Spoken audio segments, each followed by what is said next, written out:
Many of you are very talented, but if you really want to wow me today, you're going to have to show something extra. Little thing I've coined heart. I think his mom, drank when she was pregnant or something.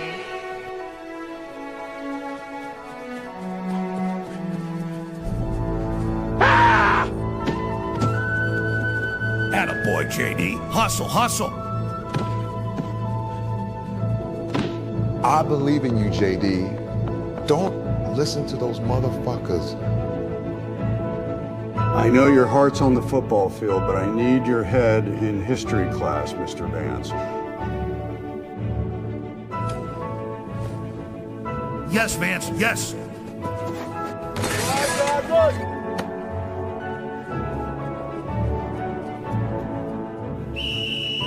That stupid freak will never make the team. He's a loser. Fuck you, Gavin. You and your dad are both gay.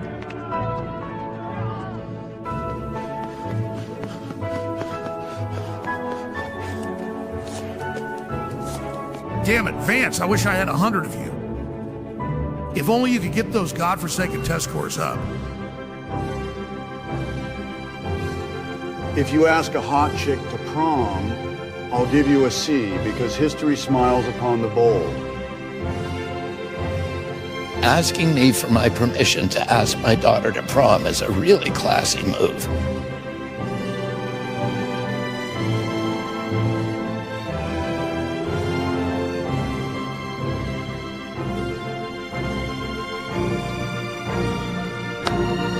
Vance past history. Now let's go beat the shit out of the Soros High Goblins.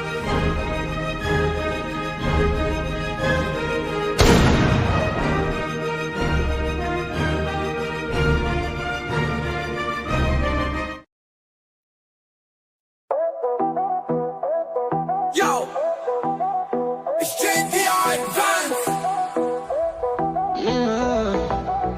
Me got baby face, me big boss man. Me like America, me got good plan. Mexico water, make Gulf US obey. Me make Zelensky say thanks to my face. Me got baby face, me got big cheer. Trump bad, Trump good, me no care. Me write big book, kill billies and stuff. Now me important, we're tired tough. Me go Yale school, me learn big word. Now me forget everything me heard. Silicon people give me job, me take. Now me like Trump, me make no mistake. Yo, it's JD Advance.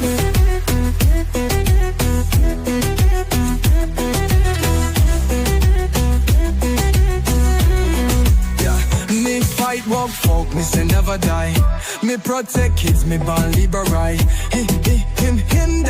them, there. America simple, only two gender. Me face, me big boss man. Me like America, me got good plan. Mexico water, make Gulf US obey. Me make Zelensky say thanks to my face. Too many gender for my agenda. Went on a bender, execo the sender. Might take Panama just like na. Might take Gaza, pop then a plaza. We next my majesty.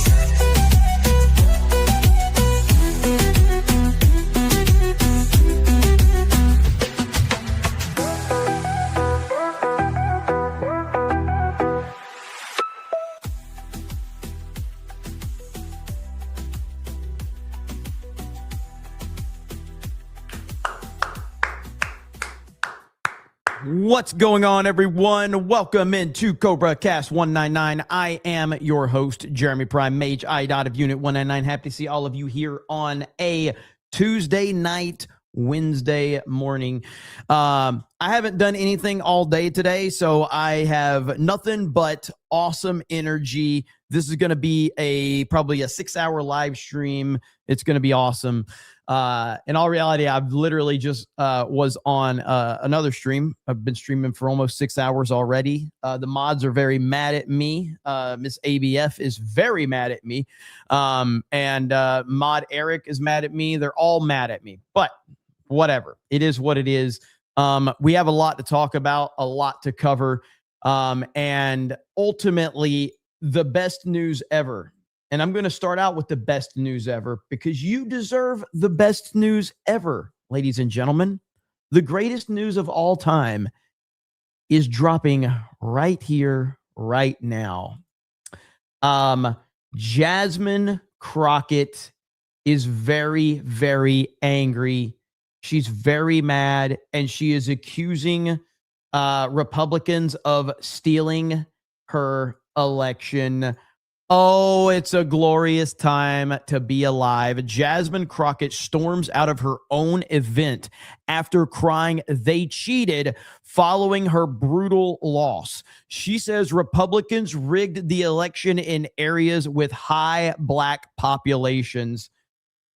Oh my goodness. Here we go. So that's my news, is that we're not going to have election results tonight, in my opinion, based upon what specifically is taking place in Dallas County. Unfortunately, this is what Republicans like to do. And so they specifically targeted Dallas County, and I think we all know why. So, I want you to enjoy yourselves, but I won't be back tonight because I have no idea of when we're going to get results, and I fully anticipate it won't be until tomorrow. So. Shit. Thank you so very much for being here. Shit. Love you down. I love you down, Dallas. And then we do have a live reaction of Jasmine Crockett right here. Here we go.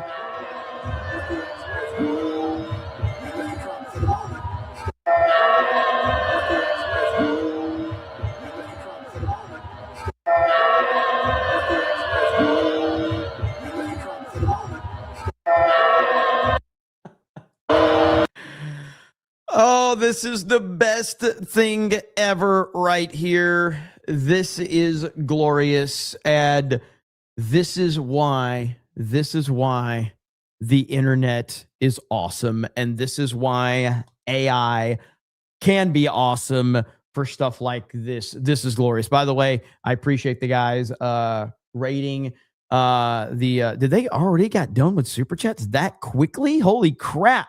I bet they went through those super chats so quick when I left just to make a point. By the way, I'm pretty sure Mike and Beardo will both be live tonight, so make sure you guys go over there, show them some love. Really appreciate them. Phil's probably going to be live too, so we'll see. But yeah, so this is fantastic indeed. Love it, love it, love it. Despite trailing by nearly 10% in her primary race, Jasmine Crockett says she does not expect final results tonight and implies the election is rigged. Oh, I remember Mika's not streaming tonight. Okay. I remember when Democrats said that calling elections rigged was literally like being Hitler. Like, you're an election denier at that point in time. You are inciting insurrections. I remember when you were not allowed to say that our election system is broken. I remember that very clearly. And now suddenly here we have Democrats, specifically a DEI Democrat, a hood rat Democrat, claiming that something in the American political system could be rigged. Oh my God. I can't believe that we're hearing this. This is very, very, very upsetting. You can't be an election denier. It's not possible. So, yeah, but yeah, this is great news right here. Loving this so damn much. And her being upset makes for everything else to be wonderful. So her pain is my joy. All right. So, but let's see here. We got Mudkip says, hurry up. I'm trying to watch I'm tired of watching Lookner. Kate says, feeling stalkerish. I like it better in the snake pit. We don't have 1+ hour debates about fast food, but maybe we should. Sabaton. Hey, that's what Main Event's all about. Main Event is an absolute shit show, and I love it. Drunken Spidey says, tucking the mullet up in the hat takes time. Thank you. Long Claw says, 6-hour stream tax. Let's Let's see. Giants fan says, holy shit, I finally caught you live tax. Hey, thank you, man. Nandy for 50 says, prediction, Ayatollah's son is alive for a reason. He will be the Iran proxy we will set up in place. U.S. will leave by the end of the week with a deal set. You think so? Well, if you're interested in what he's talking about, for those that are curious, we did get this news earlier right here that son of the Ayatollah Khamenei or whatever his name is, he's got an even more difficult first name, has been selected to replace him as supreme leader of Iran. So your prediction is that the Ayatollah's son is alive for a reason. He will be the Iran proxy we will set in place. U.S. will leave by the end of the week with a deal set. I don't think so. I don't think that's happening. However, we shall see. I responded to this and right here, I said soon. And soon, this is what he's going to be dealing with right here, this is one of the best memes ever, just legendary meme. And this is what I think is he's going to be dealing with pretty soon. So I love that meme so much. So we'll see what happens there. Rob says, early enough to make it before the latest Iranian grand mullah is dirt napped tax. Lying Dog Face Pony Soldier, would they get the membership? Thank you. Narco says, this will not start on time. Guns and Butter says, you're all right for a Jew tax. Nas says, only a Jeremy would be late because of a pork chop sandwich. Sad. Meliella says, pork chop fun. Sean 2 says, come on, you fig, you're late, bro. The next time you play Mario Kart, don't be surprised where the red shell comes from. All in good fun. Burnt Poet says, best Tuesday night's main event, pork chop, Sammys, and Waffies for all. Captain JPS says, whoa, man, Woman Wayne's tax. Big PP Energy says, last bundle of sticks tax. Bubba Doom says, if it's not your pork chop sandwich, spit it out. Jared Armstrong says, Ipash McCain lost his primary tax. He did. Jaegerbomb says, still in Bahrain. It's difficult to put it lightly. Iran came close to unaliving me multiple times. Wish I could say more. Wish us luck. Hope this doesn't turn into 1942 Philippines. Prayers up, brother. Prayers up. Keep us posted when you can, man. Teresa says, Dems will never admit they are their own problem, and they are. Next up, we got to talk about this because I have been talking about this, and finally, the recognition that needs to be put on this is happening. And many of you already know this. I have been talking about the greatness of Tim Tebow. And now today, Tim Tebow has gone mega viral, showing senators a map of the United States, showing every single location where someone is downloading, sharing, or distributing horrible stuff. And this is the guy, like, I'm just telling you right now, Tim Tebow is the most genuine human being on the planet as far as I'm concerned. There is nobody that is more genuine than him. This guy, I would put all of my reputation on Tim Tebow being the most genuine person you will find. He is amazing. And for him to have this, now this has already got 5 million views just on Colin Rugg's tweet. Everybody is retweeting Tim Tebow. Everybody is bringing attention to this. This right here is awesome. I'm so happy that he got an opportunity to do this. So if you have not heard of Tim Tebow, he is a former college football player, the greatest college football player I've ever seen at the University of Florida. And then he became an NFL quarterback.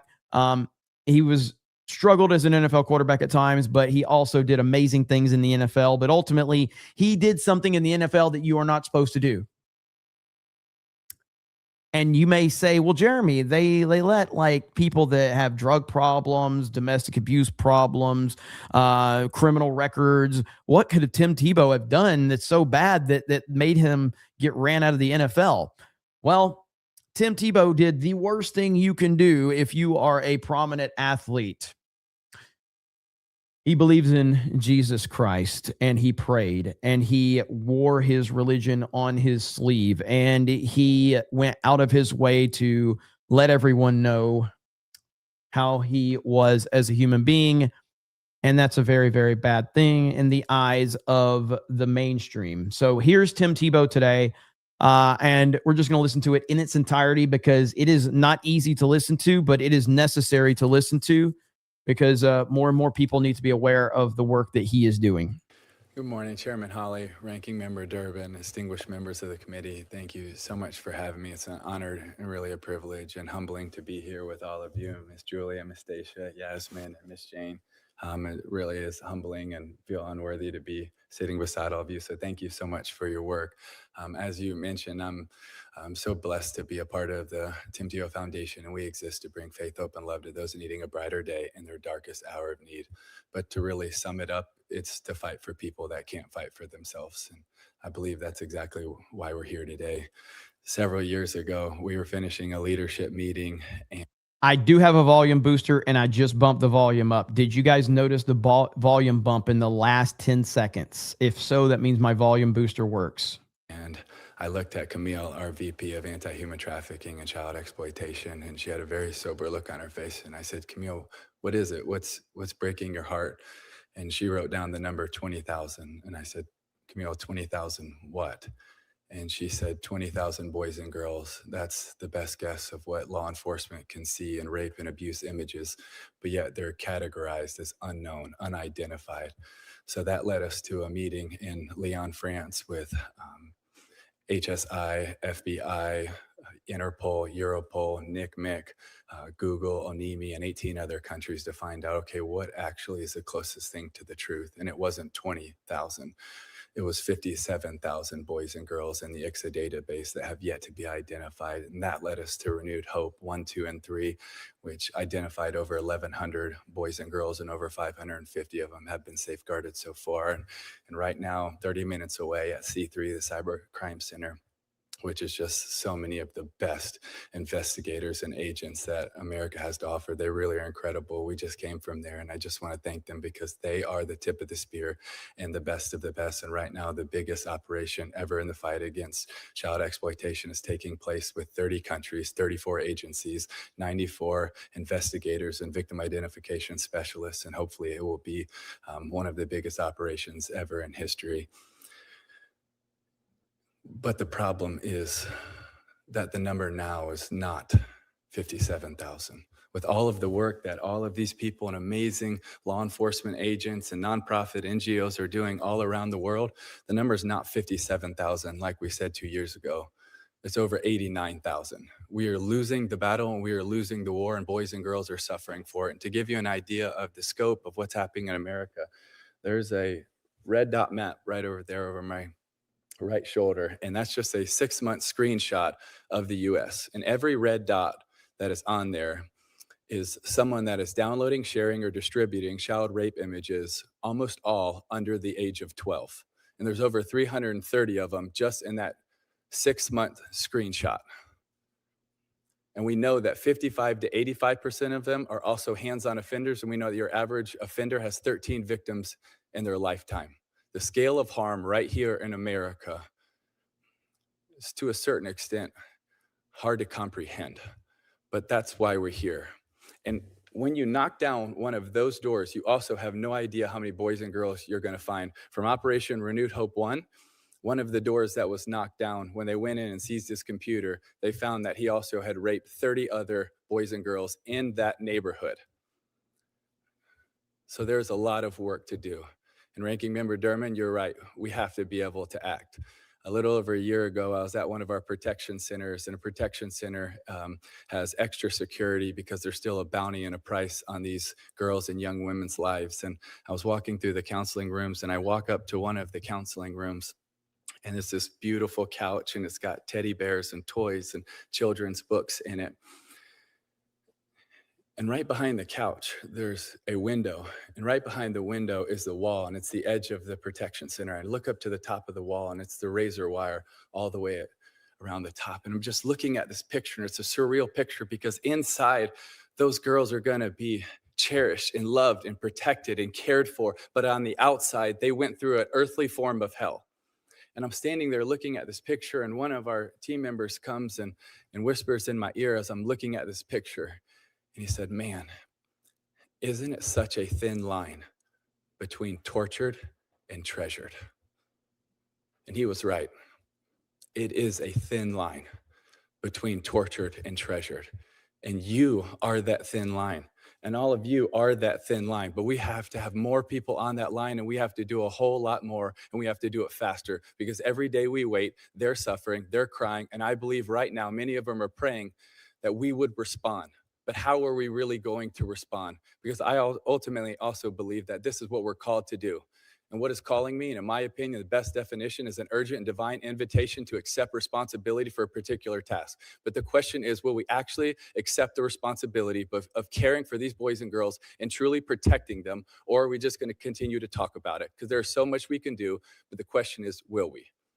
Thank you for having me, and thank you for letting me be a part. All right, I'm slowly walking back into it so everybody can adjust your volumes. Okay. All right. So, all right, now I'll talk normal.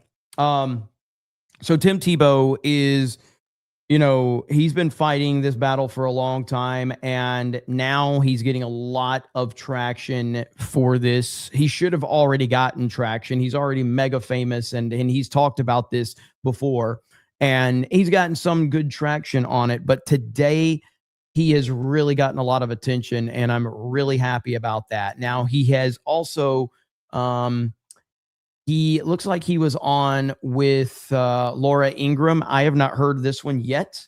So here he is with Laura Ingraham, and I want to hear what he has to say with her. So if you want to adjust your volumes again, here we go right here. Because I believe it's what God's called me to. And it started a long time ago when my dad was overseas and they were selling boys and girls, and he couldn't help it. And he purchased the freedom of that started it for 4 little girls. And I knew that it's one of the worst evils in the world, and we have to do so much more. But I think one of the things is that not an accurate perspective and perception is given to this. This isn't just happening around the world. It's happening in every neighborhood right here in America. Like, out of all those that have been identified and safeguarded from the Operation Renewed Hopes, just under half are right here in the U.S. This is happening. And the number one offender, and people don't like it when I say this, but we have to tell the truth. We have to get accurate picture. The number one offender is biological fathers. And men have to step up and stand up and be the men that we're called and created to be, to protect, not exploit. And it's going to start at the home. This is demonic. It is. Right. It's a battle of good and evil. Yeah. So this ultimately is a spiritual battle, and you're seeing this play out across culture. Morphing sexuality, morphing traditional roles of for families. So this is bigger than just this one issue. But do you feel that God is calling you to fight at this moment on this, and do you feel the forces against you? Because the closer you get to solving something, the more, in my view, the devil comes at you. Yes and yes, but I also would believe this would be one of the biggest reasons of why I'm created. With the little strength that I have, wasn't to carry a football, to be able to lift up these image bearers of our Creator and bring them to a place of protection, of hope and love. And when people actually really see the boys and girls that go through this, you can't never unsee it. And so many times when we just talk about, because it makes people uncomfortable. It is uncomfortable, but compassion is also uncomfortable. I do not believe that you can have a life of comfort and compassion at the same time, because compassion literally means to be moved from your most inward parts. It is uncomfortable, but we have to be willing to be uncomfortable one day so that these boys and girls can be comfortable. All right, I'm rolling back into it now. So, but yeah, so this is going to be a huge conversation moving forward, and I'm very, very happy that more and more people are now aware of this, and hopefully this will get the conversation moving. As I have said many times, all of these people that are using the Epstein files as an opportunity to virtue signal, I haven't heard any of them bring up Tim Tebow and the work that he's doing. I haven't heard any of them. because it's almost like they only care about the attention that they can get from pretending to be offended over something. All of these right-wing influencers that have these huge platforms, none of them are talking about Tim Tebow. None of them. This dude has the ability to reach so many people. Connect with this guy, give him an opportunity to, speak on everything that he's working on. And instead, they want to cry about, oh, I want to cry about this and cry about that. It's like, it drives me crazy, man. So anyway, I'm glad this has gotten a lot of traction online, and hopefully it will continue to do so, because he is doing amazing work. So very, very happy. Okay, so can't wait to get more information on all the work that he's doing. All right, so if you guys are just tuning in, I appreciate it. There is a lot more to catch up on throughout the day. There's been a lot. Now, I've been live on Geeks and Gamers, and so I'm trying to catch up on a lot of this news. But apparently, somebody said that Ben Shapiro went in on Megyn Kelly today, apparently. And I am still looking forward to, or looking for what he said. I've got this one clip right here that, let's see, Ben Shapiro rips into Megyn Kelly. So let's see here. Hang on. They are utter and complete cucks. The horseshoe right is busy spreading defeatist nonsense while simultaneously trying to avoid saying President Trump's name like he's Voldemort. Megyn Kelly has also jumped on this bandwagon, apparently for the clicks and giggles of it. This feels very much to me like it is clearly Israel's war. Mark Levin wanted it. It's his war. Ben Shapiro, Lindsey Graham, Miriam Madelson. That's obvious. What the actual F are you talking about? Well, as much as I don't agree with her doing because I watched her clip earlier. She's not wrong in saying Ben Shapiro wanted this. Again, I'm not a Ben Shapiro guy at all. You know whose war this is? President Donald J. Trump's war. He's the president of the United States. He commands the United States military. She is such a coward. She is such an unbelievable coward. You don't like President Trump? You don't like what he's saying? Just say his name, you coward. You won't. You won't. They are. That is true. Okay, so his point there, I do agree with that. I do see why he's taking exception to what she's saying, because she just doesn't want to say what he claims that she should be saying, because if you really have a problem with this, then just blame it on Trump. Call Trump the name that you want to call him.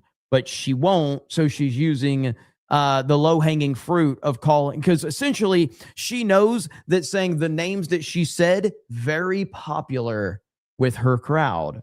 She knows that. And so she doesn't want to call Trump out, so she's going to use the low-hanging fruit. I do understand that. I also don't really believe that this is a full-fledged war at this point in time. I believe that there are, strategic military operations going on. I don't think we're in a war yet. I think we're far from it. And I also think that a lot of people run the risk of looking very stupid potentially in a week or two. At the same time, and because those people have already made a definitive claim as to what is going on. They have already said point blank, this is the same thing that they said last time. They're like, oh, this is Israel's war and it's going to last for 7 months or 7 years or 8 years. And it was over in 12 days. And they just moved on to something else. Now, my stance on it has been, this is a huge risk for Trump. I don't like it on the surface. I don't like war. I don't like, what is happening just on the surface, but there's a lot more details that I don't understand, that most people don't understand, that we're not privy to. So the question you have to ask yourself is, do you trust President Trump? And I do. That's why I voted for him multiple times. And that's why I will vote for him again. So this kind of crazy idea that he is controlled by Israel, I think is laughable. I think so many people are repeating that talking point because other people are saying it. And so it's laughable that Trump is controlled by anyone. And then I have to ask the question of, The people that say Trump is controlled by Israel also claim that Israel controls everyone in our government, and they control the country. They control every politician. They control every president. So the question remains as to why they didn't have Biden do this. Why didn't they have Obama do this?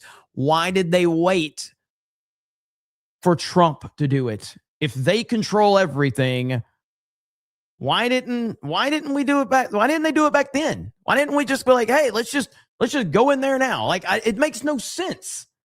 It's so stupid. Watch Rubio's speech. I did watch Rubio's fucking speech, and I know he said Israel, and that makes everybody lose their fucking mind because he said something, and we can tie it to this, and we can tie it to that. You guys are fucking crazy. That's what you are. You are obsessed with being retarded, and you continue to be retarded. I watched the fucking Rubio speech. I watched it. My God.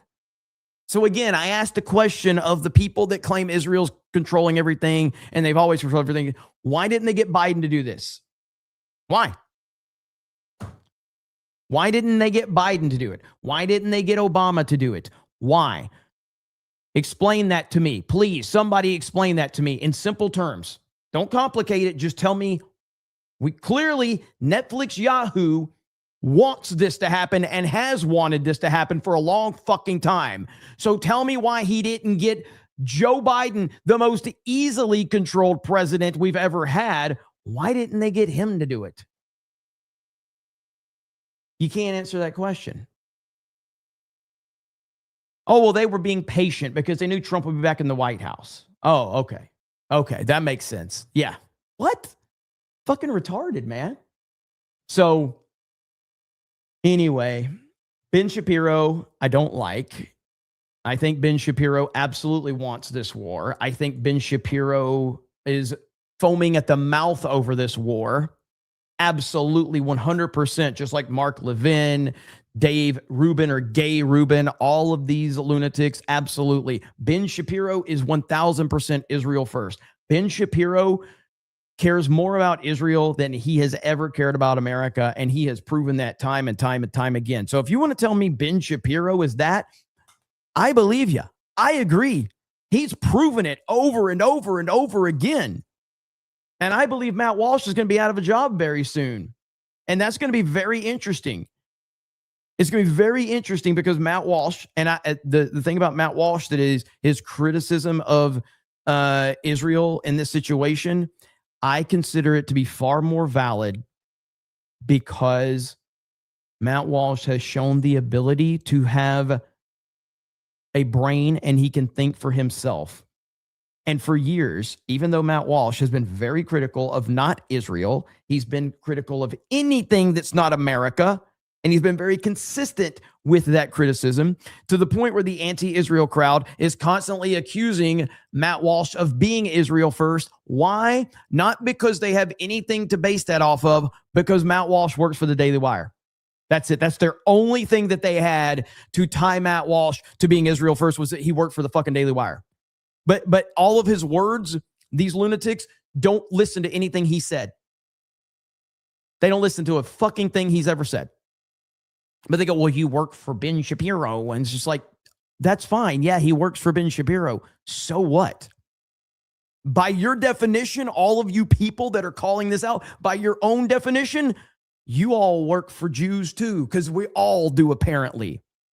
So if Matt Walsh is Israel first because he works for the Daily Wire, then so are you by your own logic, because you are working for the Jews too. Any dollar that you make, any dollar that you spend, any food that you buy, any food you put on the table, you are controlled by the Jews, and they have all of your money and they control all your money. So you work for them. So you're Israel first too.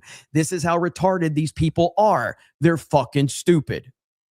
So don't spend any money ever, or you're spending Jew money.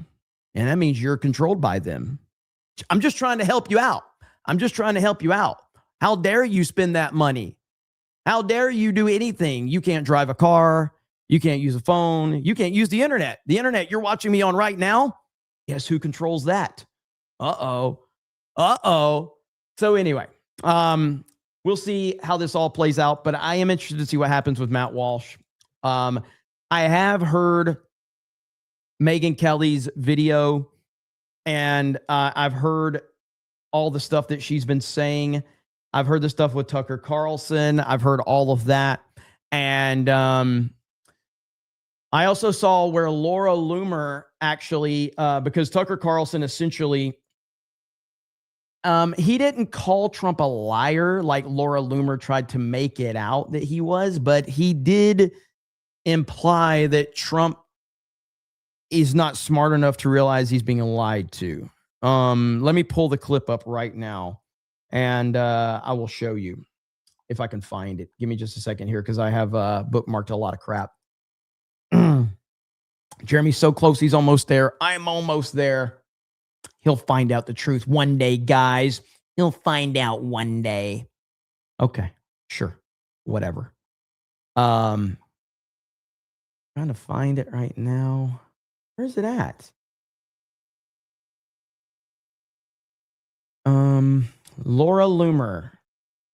Well, I guess I'll just go. Laura Loomer tweets so fucking much. I don't know if I can actually find it, because she tweets so much lately, and she goes on these she's very much anti-Tucker Carlson. Let's just say that. Here we go. So right here, Laura Loomer says, I showed President Trump everything you said about him, Tucker Carlson. Everything. And so that's interesting, because look, man, for better or for worse, Trump keeps having Tucker Carlson at the White House. So it's like it seems like he doesn't really care too much. That's my take on it. It's kind of strange that he just, Tucker Carlson is clearly signaling, he's counter signaling Trump a lot in a very indirect way, but Trump keeps meeting with him. So I don't know what that means. I don't know if that means Trump is like, here, hang on. Right here. No, not that one. I'm trying to find the thing that he had said about Trump the other day that everybody was freaking out over. I also think Laura Loomer gets a little worked up and a little kind of in over her head at times, because she sometimes is her own worst enemy the more she talks about this stuff. And I mean, you know, more power to her, I guess. But right here, even Sean Hannity is calling out Tucker Carlson. Not the best source. Sean Hannity is a cuck. Sean Hannity is, as I've said many times, Sean Hannity is the type of guy that if Barack Hussein Obama popped up tomorrow and had an R next to his name, Sean Hannity would become his number one cheerleader. That's not even hyperbole, by the way. You know it's true. If Barack Hussein Obama tomorrow said, I'm a Republican, Sean Hannity would be like, Barack Obama's the greatest thing to ever happen to our country, and we need to support him. 100% he would do that. 100%. You know it. I know it. Sean Hannity is the definition of what you would call a team player in politics. He will support whoever has the R next to his name. Simple as that. It doesn't matter. It could be Jasmine Crockett tomorrow, and Sean Hannity is going to he'll support her 100%. Now, let me hear what Steven Crowder had to say about this. Here we go. My moral world. This is about the Iran situation in general. Worldview will never be changed on the value of life, abortion, transitioning children, the Second Amendment, the First Amendment. But military decisions that require closed group meetings, they're primarily based on, level of threat, opportunity, and then mitigating any loss of life or resources. And you find the intersect therein. That's how decisions like that are made. That's where I think this discussion needs to take place. And we're going to go through, by the way, some myths out there, some claims versus truth. I think it's very important to note that Iran would be the first nation ever in the history of the world to be at 60% enrichment, really to be at 40% enrichment and not build a nuclear weapon. So if we all start with Iran, will build a nuclear weapon if left unchecked. Okay. Should something be done about that? Is that good for the world? Is that good for the United States? Is that America first? And when do you intervene? Well, I think that if you believe you need to intervene, you go level of threat, even if it's eventual. When's the best opportunity to mitigate loss of life and resources? That's Crowder has been on point. And a lot of you are saying the same thing. Again, I've become a pretty big fan of Steven Crowder, and I was wrong about my criticisms of him. I have to say it every time. This is an interesting question, and I think this deserves a lot of context, and I want to give it the proper context that it deserves. Dave here in the chat says, "Why trust Trump?" So clip this out because I'm going to give you a long list of why you should trust Trump. Because fuck you. That's why. Hope that helps. That's exactly why. Because fuck you. That's why. If we are 10 years into the Trump political arena and you're still asking that question, you're too retarded for me to even have a conversation with you. Why trust Trump after 10 fucking years? If you're still asking that question, you're too stupid to even give a reasonable answer to. Simple as that.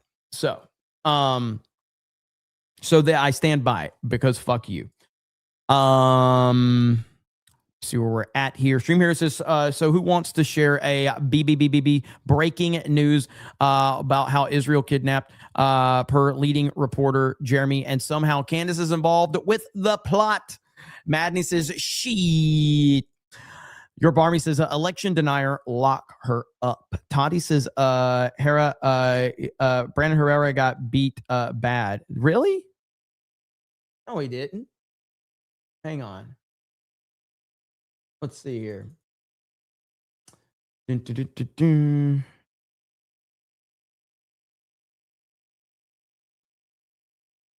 Let's see. Where's it at? I haven't seen it right now. Right here. Okay. Brandon Herrera and Rhino, adulterer, Representative Tony Gonzalez moved to a runoff election in May. Neither candidate receives 50%. Okay, that's good. I mean, this is good news. This is good news. So no, he didn't get crushed. So there we have it right there. So anyway, we'll see how that goes. That's the first I'm seeing about it right here. This is the first I'm seeing about it. But this is, I mean, it's good news that there's still a chance there. So usually not good for the one who is leading. Yeah, so I guess I want to know the specifics of what, hang on. I'd like to see what were the numbers? Do we have numbers? See if I can find any.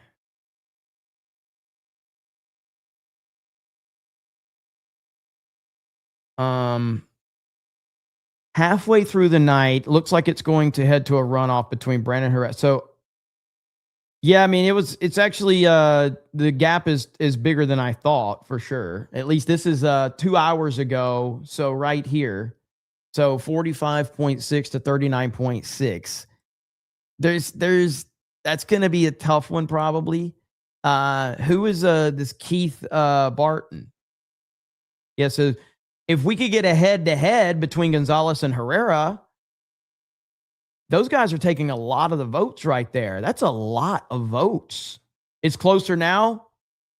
Okay. Let me see if I can pull it up.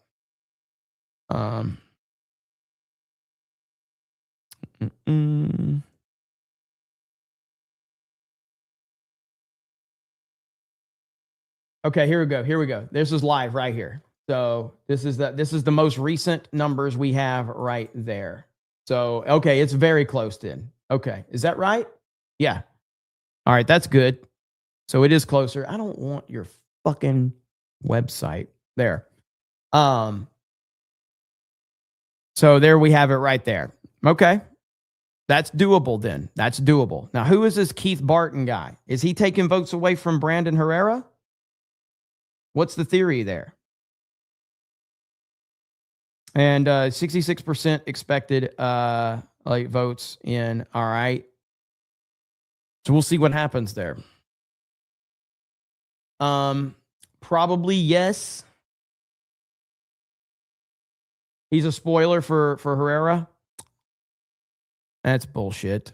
Miniature Von thinks says Mark Dice has a very reasonable take. He doesn't think this compares to Iraq, and he's one of the only people who can get into the Israel discussion and remain nuanced. I thought that was Ian Carroll.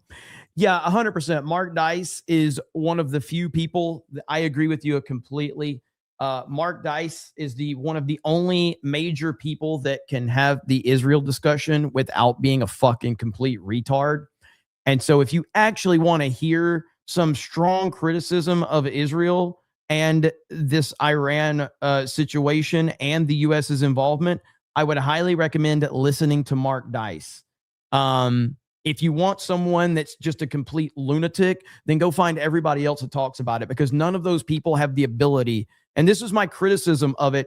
My criticism is never that you can't talk bad about Israel. You can't bring my problem is that 99% of the fucking retards that talk about this are so fucking stupid that it's not worth having a conversation with them. Whereas Mark Dice, and he has strong criticisms. I've watched his videos. So he has strong criticisms, but they're fair, and he overall is fair. So I would recommend that. Marmillin says context. He took him to a runoff last time and only got 26% and barely lost by 400 votes. This time, Tony lost major Republican backing before the primary. Noted. Thank you, Marmillin. I appreciate that.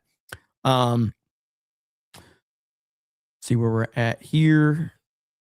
And did you do a pre-stream grift tax already? Did I miss that one, Marmillin? Hang on. I was late getting in here with the other stream, so let me check. Let me check. Hang on. Viewer activity. Yes, Marmillin did drop. He was the first one. Pre-stream grift tax, the first one. There we go. And yours didn't show up because it was so early, but I got you now. So appreciate it, man. As always. Narco says the new guy in Iran's already dead. Is he really? He's not really, though, right? That's just like a meme, right? AJ says hood rat crat tax. The 1A train says Marco Rubio, next supreme leader of Iran. James Alday says Dan Crenshaw lost too. I saw. Joe Bitt says Trump will be placed on the upcoming legit $250 bill. Narco says Tebow, Browns need a quarterback. Get in there.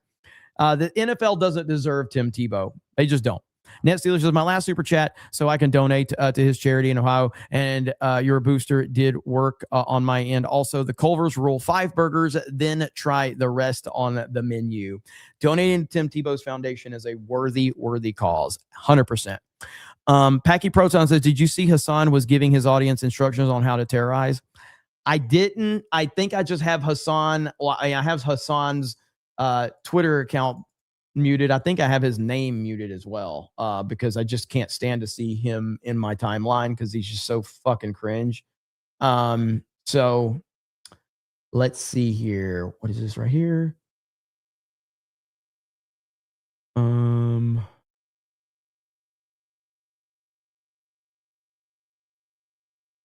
what this is. Okay.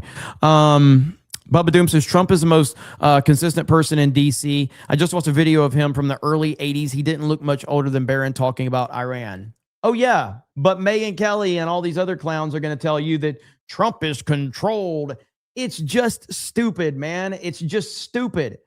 Like, even like right here. This is from 2011. This is from 2011. Okay? 2011. This is Donald Trump in 2011. And other countries where it looked like it was an impossibility, and it looks like that one's going to collapse also. So Iran can be taken. I would never take the military card off the table. And it's possible that it'll have to be used because Iran cannot have nuclear weapons. 2011. But, you know, he's just controlled, guys. He's been compromised. God, people are stupid. They're really fucking stupid. Okay, let's see here. Find this one. What is that? Wiseman. Yeah, he's very like Trump is, if he is the most consistent person in all of politics, and it's not even close. It's well, to be fair, Brandon's within 1%. All right, let me pull that back up. To be fair, okay, I say Trump is the most consistent man in politics. That's not true, actually. That's not true. There's someone else that's just as consistent as President Trump. And fair is fair, okay? Jasmine Crockett is consistent at being a ghetto fabulous hood rat. So I got to give her credit, all right? Credit where credit is due.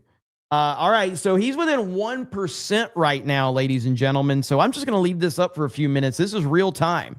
We got 71% in, and he is within 1%. He is about 400 votes, a little over 400 votes off right now. So there you have it. Let me see. And I did talk about Jasmine Crockett at the beginning of the show. We can recap that here in a bit. Is it Enema says EU and WEF controls the Dems more than Israel. Dark Red Knight says, I like Asman's take on the conflict. I haven't heard his take. Does anybody have a clip or that? Like, does he have one on Asman Gold clips that I can react to? I haven't watched his videos in the last several days. I don't think I've watched anything Asman has said really on Iran. I just haven't had a chance. So, Pedro says, Republicans are cooked in the midterms. Tonight in Texas is a clear sign of that, all because of this special operation. Again, you're an idiot if you believe this. Do you have any understanding of how the midterms go historically?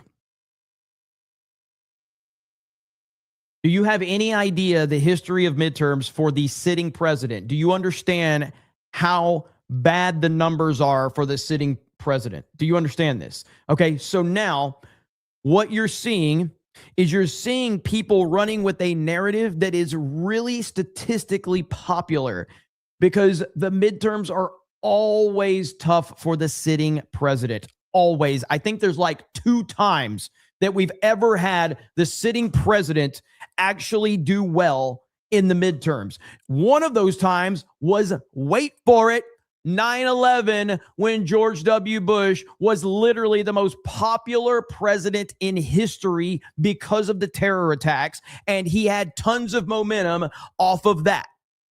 Okay? And the other one was back then like World War II or some shit like that. So those are the only times in history that the sitting president has performed well in the midterms. So all of these people telling you Republicans are doomed in the midterms, that's because it's literally a statistic gold mine to run with that narrative because most people don't do any fucking research whatsoever. And they go, oh yeah, Trump's in trouble in the midterms. Fuck off, man. These people are so stupid. Now, with that said, I firmly believe that Republicans and Trump will do just fine in the midterms. It's not going to be a home run or a grand slam. And if it's close, do you know what's going to happen? Let's say Trump wins by a little bit. Let's say the Republicans win by a small margin. Okay. Do you know what the narrative is going to be? Oh my God. We would have won by so much more if it wasn't for X, Y, or Z. They're always going to come up with some bullshit, dude. This is just how it is, man. Trump knows that the midterms are important. He also knows, not only for Trump, by the way, or not only for America, but like Trump specifically, Trump will probably be impeached and potentially removed if we don't win the midterms. Nobody has more on the line for the midterms than Trump and his fucking family. That's where you know it's serious. Because if they run the House on the midterms, the Democrats, Trump is fucked. And I don't mean like on a political level. I mean on a personal level, he's screwed. So I have faith. I have faith that everything will be just fine. Jim P says dislikes of Tucker and Megyn Kelly. Why didn't Israel have a Bush attack Iran? We had forces on both sides in Iraq and Afghanistan. I guess they didn't control George W. Bush. Yeah. Grandmaster Paul says, why trust Trump? Jeremy, play the YMCA as if you didn't know. Yeah, I mean, ultimately, I think that, and this is not I don't love this answer, but I think the most realistic answer here is all we can do is look at common sense, okay? Common sense. All it takes is common sense. For all of Trump's incredible ability to negotiate, to maneuver, to make things happen, Trump is a absolute sucker for somebody that will compliment him. He just is. All right. If you compliment Trump, man, he's willing to forgive and forget anything. That's just that is his kryptonite. Compliments. There is no better snake oil salesman than Netflix Yahoo. He is the mall kiosk guy of world leaders. He is a slimy, sleazy, manipulative, lying snake. But he tells Trump how much he loves Trump, and he tells Trump how important Trump is and how wonderful Trump is, and he's the most powerful president we've ever had, and he's a wonderful leader, and no one, like, all he does is gasses Trump up, dude. He does. It's a blind spot, and it's a weak spot for Trump. Because other than that, I can't explain why Trump doesn't see through his bullshit. I can't explain that. So the only explanation is how we look at Trump's behavior and how he loves compliments. He just does. He loves compliments. And Netanyahu is a very good salesman and a slime bag. So Trump getting a third term watch. Hey, I hope. I'm all for it. I'm all for it. But that's the most logical thing. That's the most logical conclusion that I think you can come to is that right there. And we've all seen it. We've seen how Trump is about being complimented and how being respected and all of that. He responds very positively to people. Lindsey fucking Graham is a classic example. People keep going like, why does he attack Thomas Massey, but he doesn't attack Lindsey Graham? Because Lindsey Graham supports everything he does. Lindsey Graham is sitting there to shine his shoes and wash his ass and whatever he needs. Mr. President, I got a Southern accent. I'm going to compliment you and tell everybody how great you are. We love President Trump in South Carolina. This is the same Lindsey Graham that when the primaries were going on, Trump gave his fucking phone number out. I think it was Lindsey Graham, right? Am I right about that?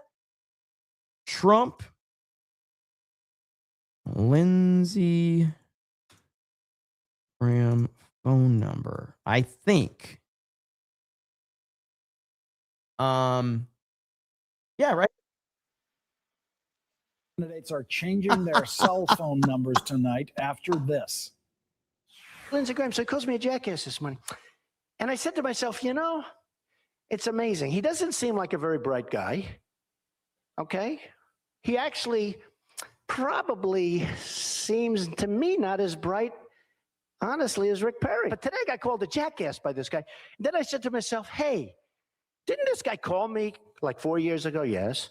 He called me 4 years ago, 4 years ago. Lindsey Graham, I didn't even know who he was. He goes, Mr. Trump, this is Senator Lindsey Graham. I wonder if it would be possible for you to call Fox. Because, you know, until I ran, I had that little thing where I do just for fun. Fox and Friends are so great. Brian and Steve and Elizabeth, they're great people, right? They're great. And he wanted to know whether or not I could give him a good reference on Fox and Friends, okay? He wanted to know, would I do that? And then, of course, he wanted to know whether or not he could come and see me for some campaign contribution. And he gave me his number, and I found the card. I wrote the number down. I don't know if it's the right number. Let's try it. 202. don't know. Maybe it's, it's 3-4 years ago, so maybe it's an old number. 202. So, I don't know. Give it a shot. Hey, YouTube fans. So that's what happens when you're on his bad side. He doesn't give a fuck. He will steamroll you. He will destroy you. He will annihilate you. He will wreck you, and he will never apologize. So that's Lindsey Graham when he's on Trump's bad side. But when Lindsey Graham is constantly chasing Trump around and he's telling Trump how wonderful he is, blah, blah, blah, blah, then all of a sudden, Trump's like, yeah, we love Lindsey. He's a great guy. Great guy. Great guy. That's just how he is. So, so again, that's the only conclusion I can come to is that right there. So I guess time will tell how this continues to play out. And then this one's, the audio is very low on this, but this is the clip that you were talking about earlier in the super chat. 1980, Trump calls for military action against Iran. 1980.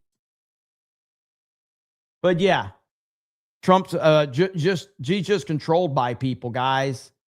Like, well, what are you talking about? 1980. And again, I played the clip too right here, the 2001. So there's another clip I wanted to show everybody that is very much in line, with Trump doing what he does.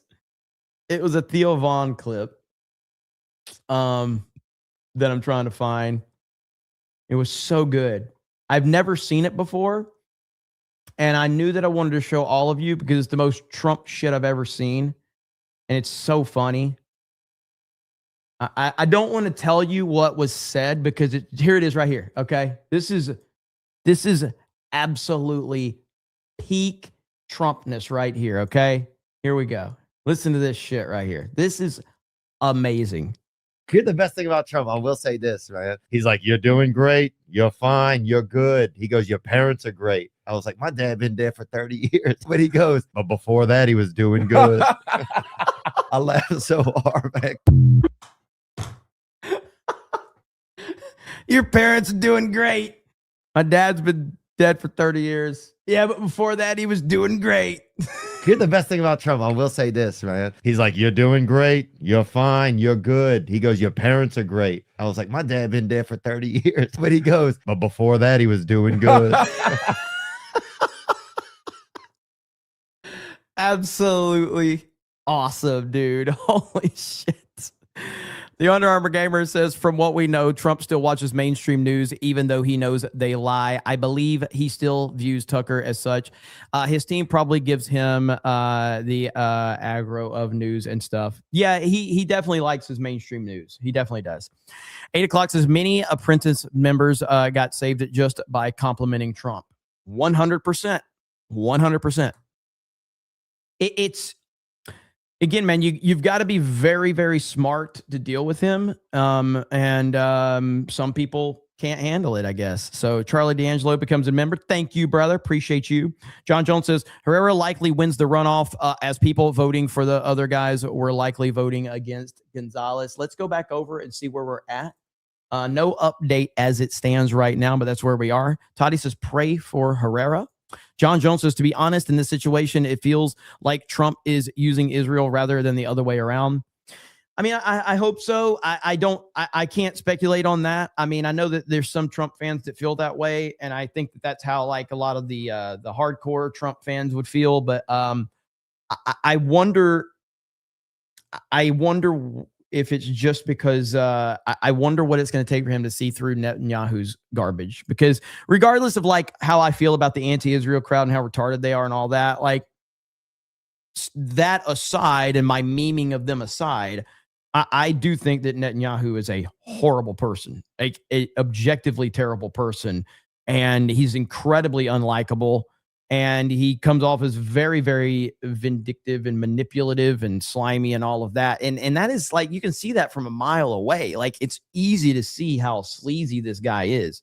Greg Kirby says, bro, the Under Armour Gamer. Damn it, I lost it.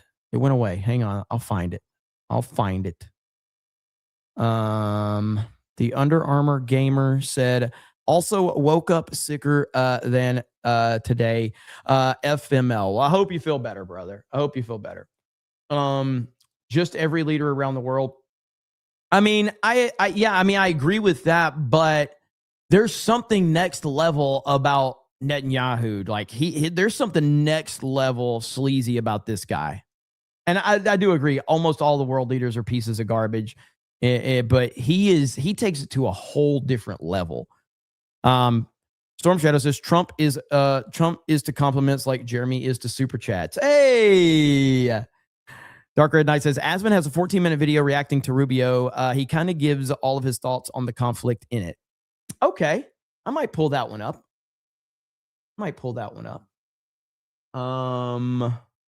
See here. Let me see if we got any updates really quick. What is this? I know this is a little unrelated, but I just saw this in my timeline and I have to react to this. This may have to go on the Geeks and Gamers channel. I may have to switch my background. This is amazing right here. Let's do the blue background for Geeks and Gamers. There's a trailer for Karen, a game where you play as Karen and destroy a shopping mall. What? Sorry, we're all out of half and half. You can only do an exchange. No, breadsticks are extra. I'm sorry, ma'am. That's our policy.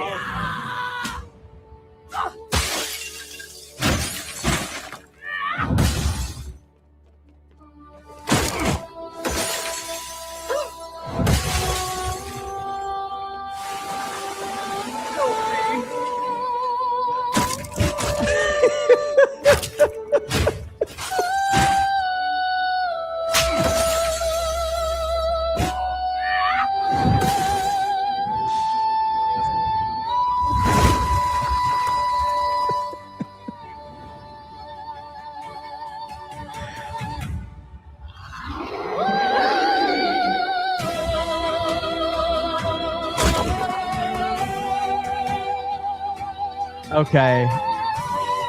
That is in the beginning. If you hear like they're saying like breadsticks cost extra, they're telling her like these prices are extra. Like this is absolutely amazing. Of half and half. You can only. Sorry, we're all out of half and half. You can only do an exchange. No, breadsticks are extra. I'm sorry, ma'am. That's our policy. Okay, that is awesome. So this game is called Karen, and you get to go destroy a mall because you're angry because the prices are too high or they're out of something. That's the policy. That is phenomenal. Sign me up right there. Sign me up. Bring it on. All right, I had to check that one out. Next up, yeah, that just hit my feed, and I'm like, what the hell is this all about?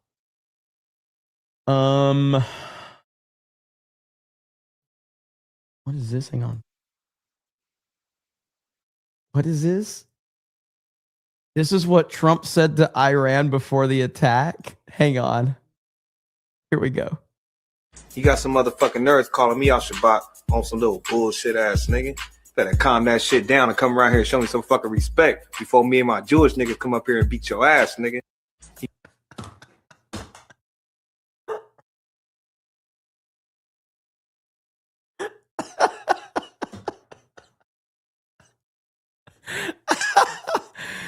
Woo! Now that's good right there.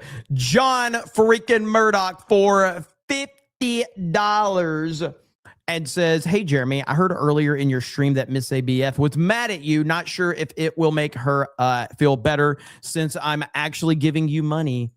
Hey, happy Mrs. ABF.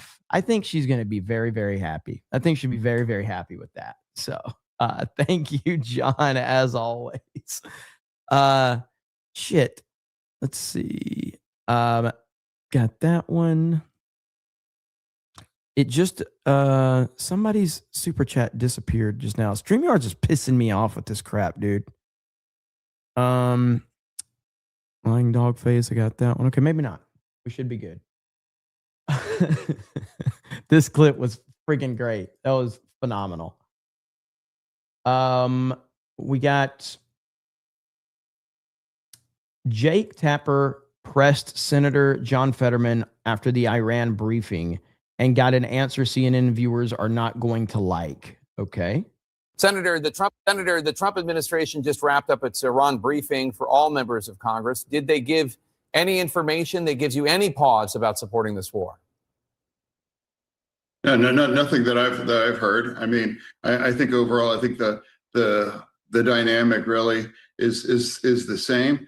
And now, ever since, especially after 10/7, it's all been, every single senator agreed that we can't ever allow Iran to acquire a nuclear bomb. And now here we've had what's happened. Now it seems now this has made it virtually impossible to do that at this point. And that's also severely damaged their entire military apparatus. So I'd say that I think overall this has been a big win for global security, especially in the Middle East. Senator, the Trump administration just wrapped up its Iran briefing for all members of Congress. That will not make them happy at all. I don't know what his play is, because he does not seem like he should be a Democrat at all. He does not seem like that. And I don't understand what his motivation is to stay in this terrible party. Yeah, I don't know. It's amazing though how he is flipping the script on them. He's an old school Democrat. Yeah, I see, but an old school Democrat would recognize that the Democratic Party it needs to be crushed. Like, he could do so much damage to the Democratic Party by turning on them and calling them directly out for what they are.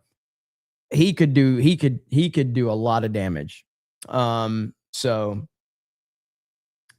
let's see here.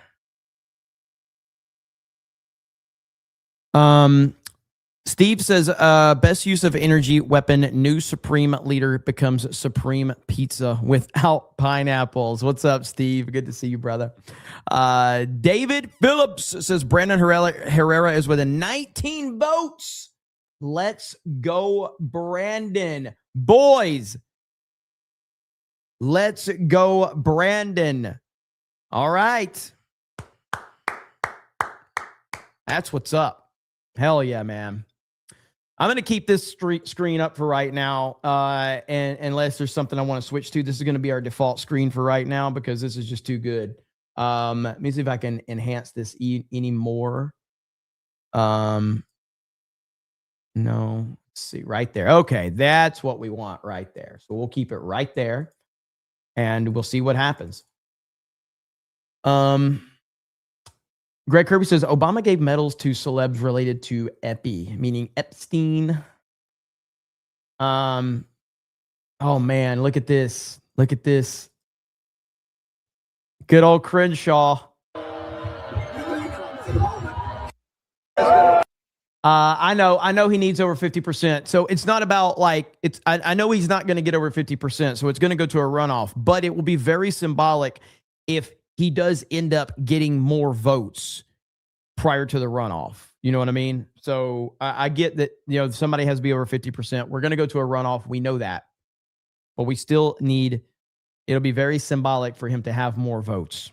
So that's what we're keeping an eye on right now. What is this?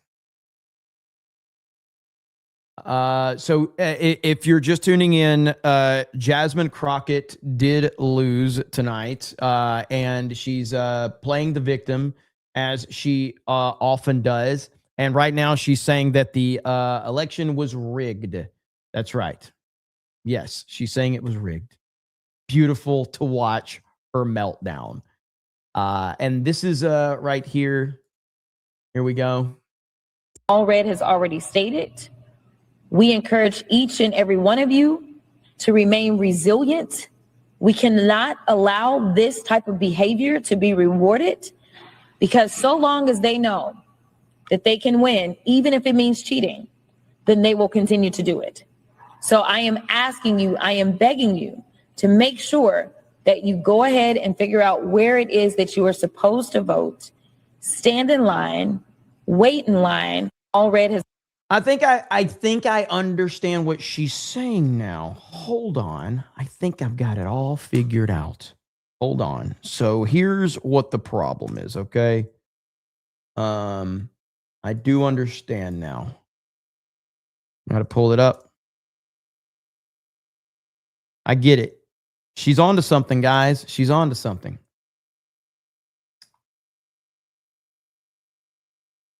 Is this right here? If I could find it.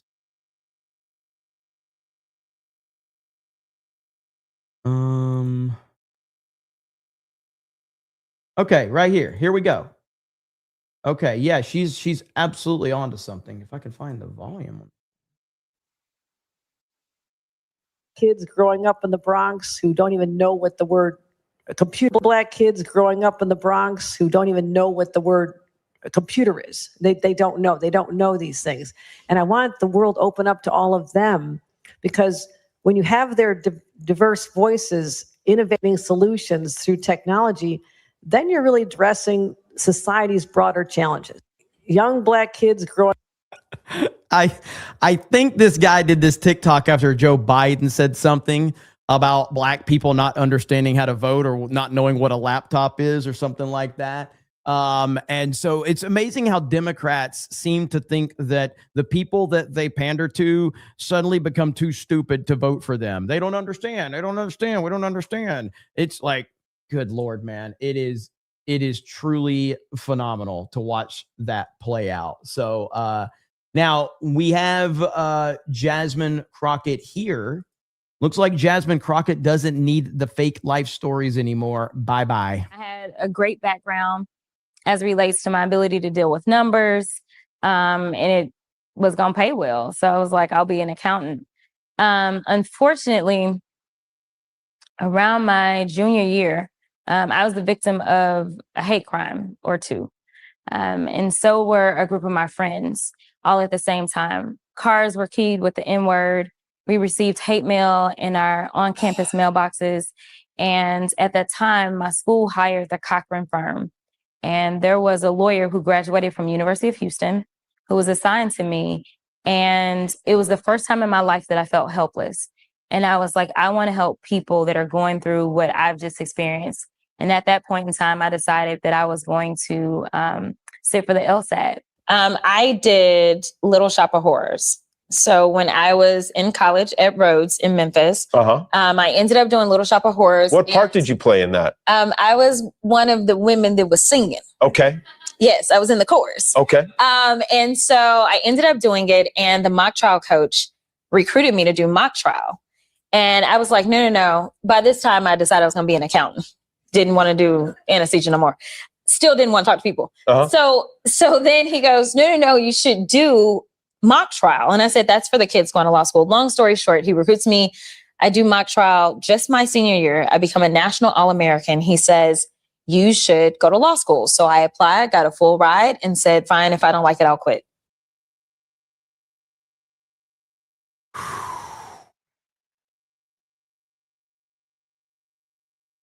I mean, all you can do is also, hang on, there's one more clip because I forgot. There's one more clip of this glorious situation, which is right here where she basically walks off the stage right here. Here we go.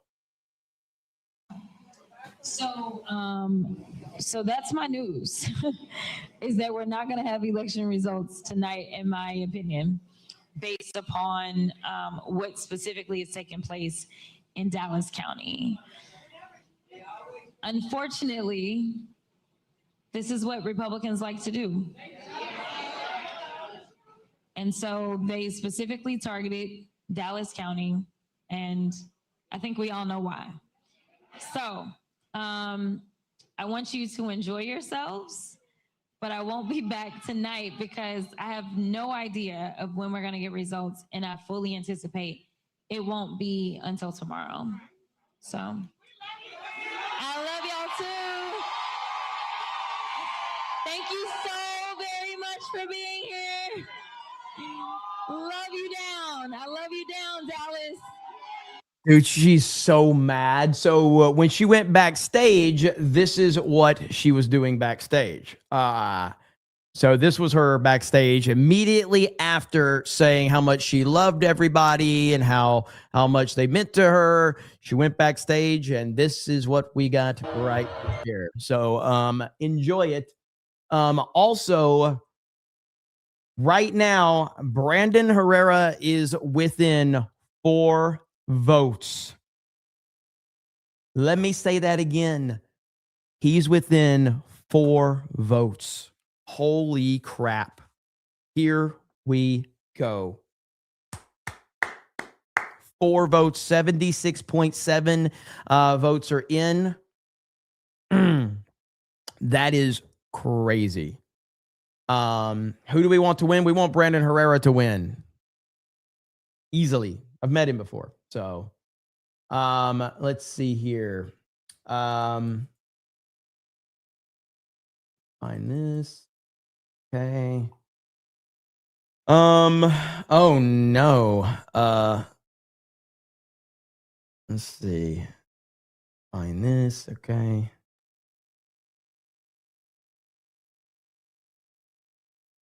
Looking for more updates if I can find them. So nothing there, nothing there, nothing there. No updates yet. Let's see. Josh says, I didn't know you thought so little of Trump. It could be that Israel is a vital strategic partner that Trump is trying to accomplish. Yeah, I mean, it's possible, but it's not doing him any favors. So it's causing him a lot of unnecessary backlash and grief that I think is just wasting a lot of time. Now, you could make the argument that those same people are going to waste his time anyway, with nonsense. So I get it. Lying Dog Face Pony Slayer says the map of all of the red if Dems were forced into free and fair elections. Dems only dominant, no ID elections. Beastie Man says Trump 46 years later on Iran. Fine, I'll do it myself. Josh says everything you just said could be said of Trump about being vindictive. You just showed a clip of him giving out Graham's phone number. I don't know how you mean that's showing Trump being vindictive. Trump is the alpha of alphas, and he is the leader of leaders. He holds all the cards.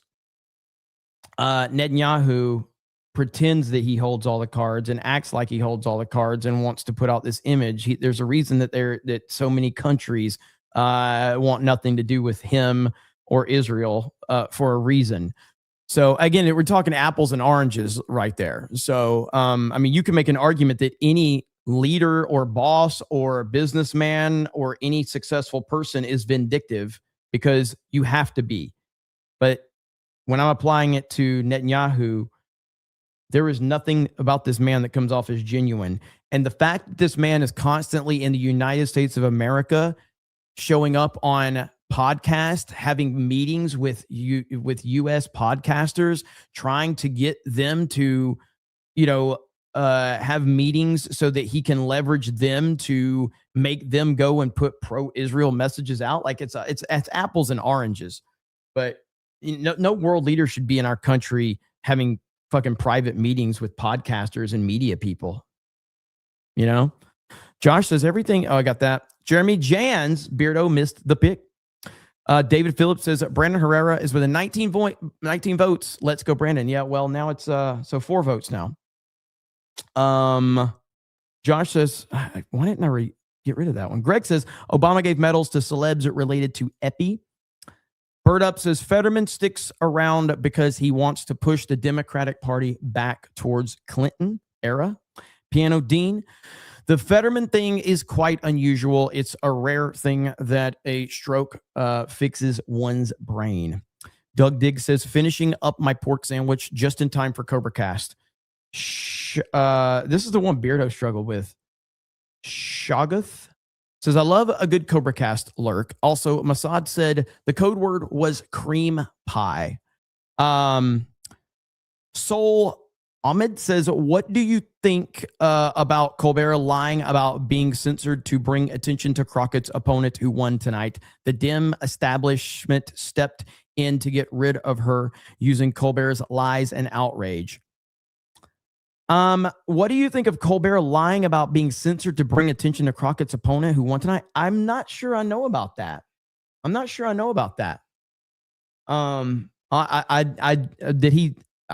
don't watch him at all. So I don't really know what that's about. I'd have to look into that and see. Kecklord says, want to see Brandon Herrera in Texas, or we want Brandon Herrera in Texas. He's 199, was at the San Antonio, Texas meetup too. He was. I got to meet those guys. It was awesome. Kevin says, in North Tennessee, how can anyone live in a blue state? John Jones says, Crockett finished shoot first and ask questions later. BJ the Vigilant says, this is all good sign of the midterms. Bird Up says, Jasmine Crockett's entire political career is an extreme version of the time Kamala said, when I'm down in these streets. Prince Trex says, hey, Jeremy, how's your relationship with your wife? Good, but I don't keep that on the internet. So, but are you, the chat thinks I'm gay. So that's what we say around here. Kevin Spears says, if they impeach and jail Trump, will we fight then? If they impeach and jail Trump, will we fight then? Well, I think it's a big mistake for any podcaster to say anything about that. So no, I don't think we should be fighting physically, if that's what you're asking. But we'll have to cross that bridge when it happens. Josh says, you mean all the countries that are thinking about Israel and America for what they are doing in Iran? Okay, what now? You mean all the countries that are thanking both Israel and America for what they are doing in Iran? I don't understand what you're saying there.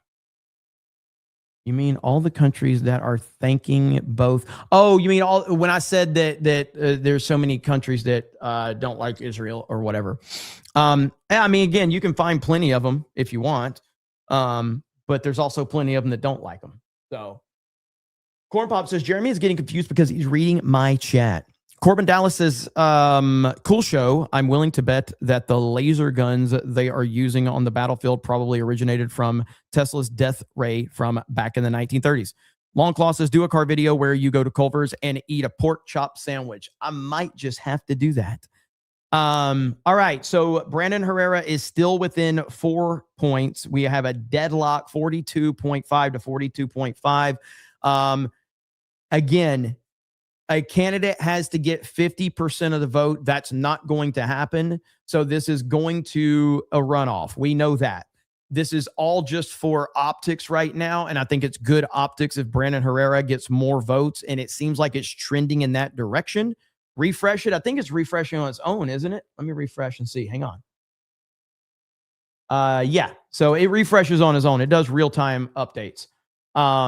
So let's see. Jeremy, both Gonzalez, Herrera, Paxson, Corn, and races are done for tonight. Yeah, but are we still going to get numbers to roll in? Because it just updated just a few seconds ago. In your opinion, who do you think is better, Byron Donalds or James Fishback? I don't know much about the James Fishback guy. I know because I know that there's a lot of attention on that James Fishback guy because Asmongold reacted to him, but ultimately Trump has endorsed Byron Donalds. And so I met Byron Donalds once at a TP USA event. Let me take that back. I met him after the TP USA event at a restaurant. He was just there and we just happened to run into him. And he was completely not like in politician mode. He was like, he talked to us like a real person, not like a politician. And I appreciated that. He still sounded very much the same, but I'm just saying he didn't have that politician, kind of like attitude on it. It was just like a normal guy. And yeah, it was cool. He was cool. So I don't know much about the Fishback guy, and I really don't care about him that much. So I just know that guy got a lot of attention after Asmund reacted to him, and a lot of people were like, "Oh, okay, well, Asmund Gold reacted to this guy. We like this guy now," because I think Asmund said he liked him, and so then everybody's like, "Oh, we like this guy now." I'm like, I still don't know much about him. I don't care what Asmund Gold has to say about him. So, let's see. It's probably 2 a.m. over there, huh? Where? What do you mean? Here? It's 1:15 for me. So again, I don't know if we're going to get more results in or not. We'll see. I mean, I know that it's already advancing to a runoff. We know that. This is all about now seeing the details. He's incredibly based. You would love him, Cobra. I mean, I don't think he stands a chance against Donald's with Trump's endorsement, though. I don't know if DeSantis has endorsed anyone. There was a rumor that I guess his wife was going to run, but that's not going to happen. I think that will be just as bad of a mistake as DeSantis trying to run for president. So I don't think that would go over very well at all. Josh says, sorry, I can be a bit retarded typer on the internet. That's okay, man. I can be retarded too.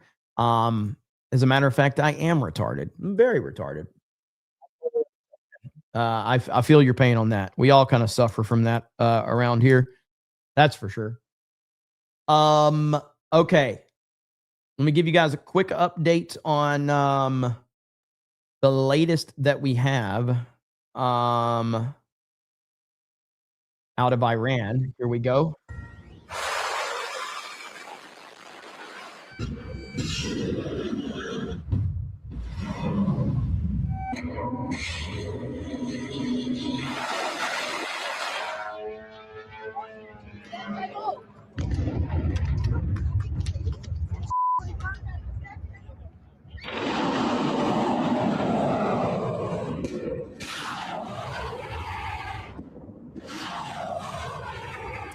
Operation Epic Fury is taking a serious toll on the mullahs. Trump says the Iranians want to talk, but it's too late. They have no Navy. It's been knocked out. They have no Air Force. It's been knocked out. They have no air detection. That's been knocked out. Their radar has been knocked out.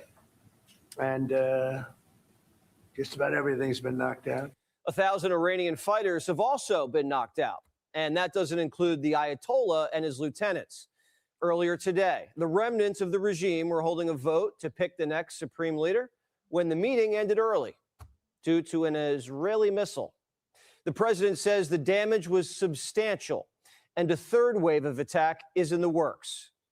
Do you have someone in mind right now? Because you said all the people you did have in mind have been taken out. What do you think? Well, most of the people we had in mind are dead. So, we had some in mind from that.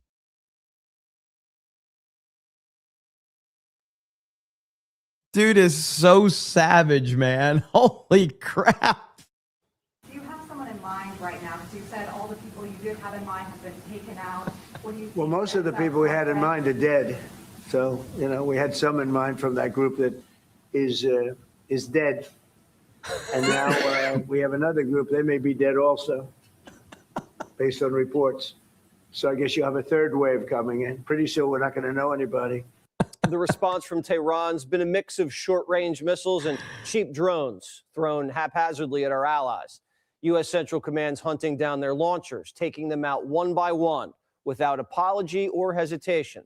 The second they fire off a missile, we know exactly where it comes from and can take out the launch pad. Today, another Iranian drone struck near a U.S. consulate in Dubai. Thankfully, no injuries. And a CIA station at our embassy in Saudi Arabia has just been hit. Small amount of damage, no casualties. But the Saudis now say a line's been crossed. Sources believe the kingdom is very close to deploying its own air force to join the fight. Soon the Saudis will be flying sorties with the Israelis. Think about that. The entire Mideast is united against this terroristic regime. Sources tell us the next 24 hours is going to be intense. Rubio was on Capitol Hill today saying, get ready. You're about to see, we're going to unleash Chang on these people in the next few hours and days. You're going to really begin to perceive a change in the scope and in the intensity of these attacks as, frankly, the two most powerful air forces in the world take apart this terroristic regime and defang it. The Arab world's united, and now the Islamic Republic doesn't stand much of a chance. Trump's even been on the phone with the Kurds. We might be able to arm them and use them as boots on the ground. Europe, on the other hand, needs to be better. And now Spain actually said that we can't use their bases, and that's all right. We could use their base if we want. We could just fly in and use it. Nobody's going to tell us not to use it. Like this dude. Okay, let me set the table here. Okay. And again, I'm saying this with all respect to Donald Trump. All right. I say this with all respect. Great leaders have an ego. I don't say it in a disrespectful way. Great leaders have a massive ego. Michael Jordan, Kobe Bryant, all the greats, okay? They have a fucking ego. Ask anybody that played with Michael Jordan on those Chicago Bulls teams, and they will all tell you they hated his guts because he demanded the best, and he didn't give a shit what you thought of him.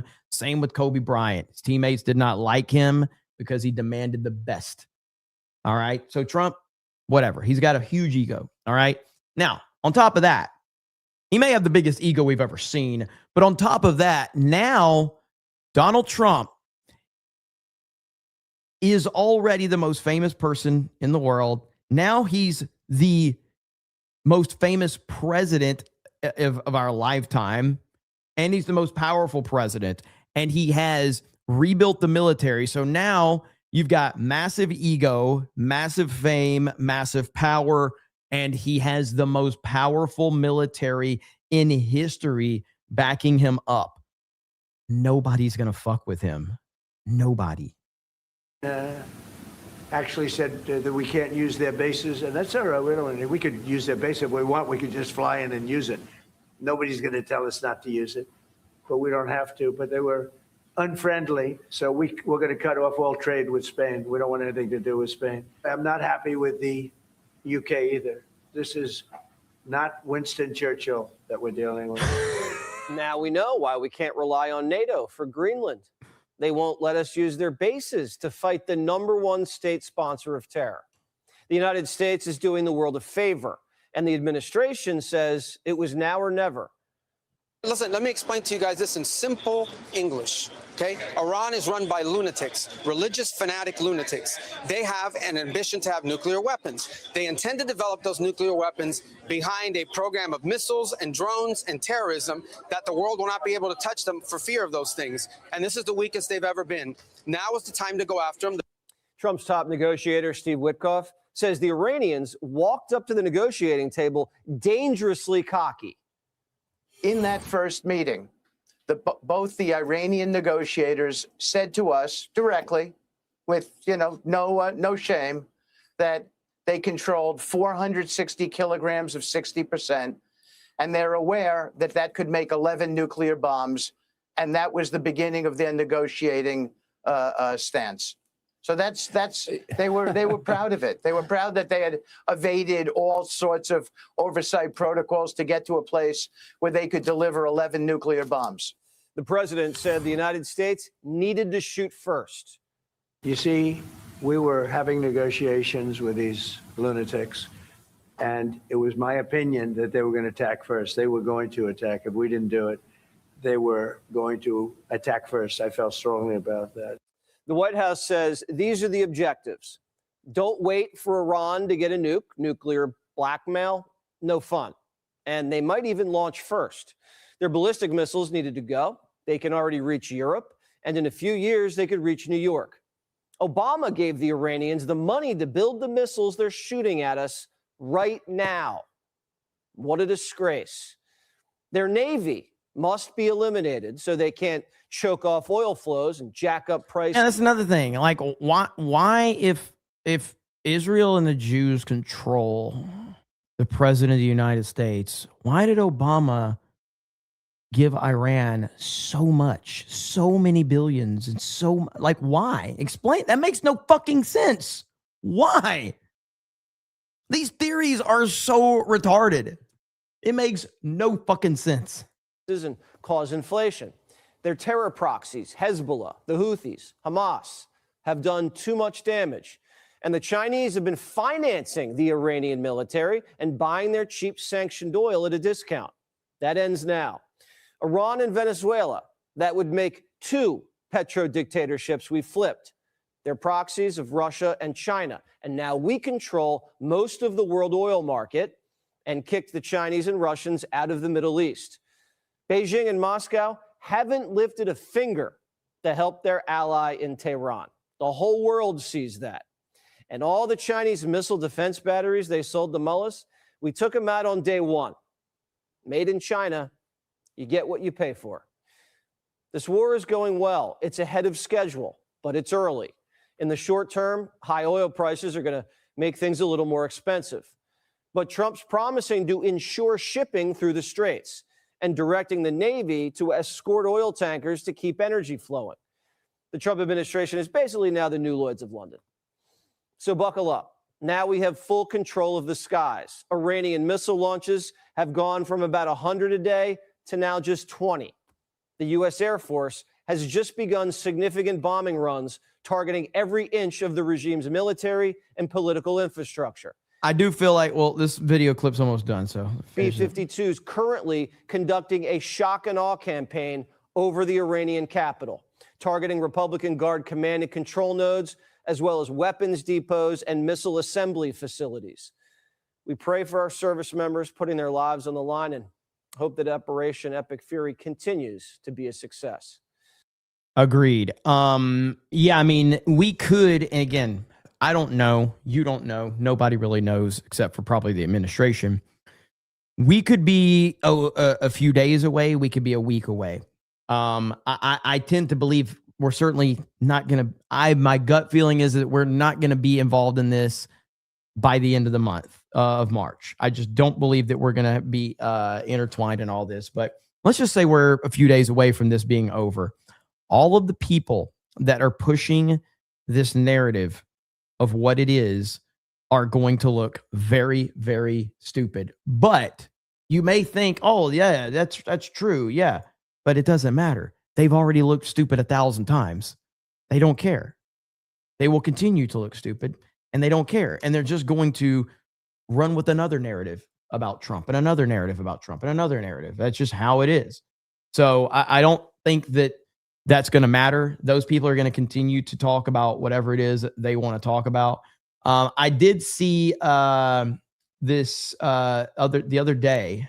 I was watching Piers Morgan, and he had a panel on there, and somebody that a lot of you have kind of been telling me, like, you should check this person out. She's super based because she's waking up to the reality.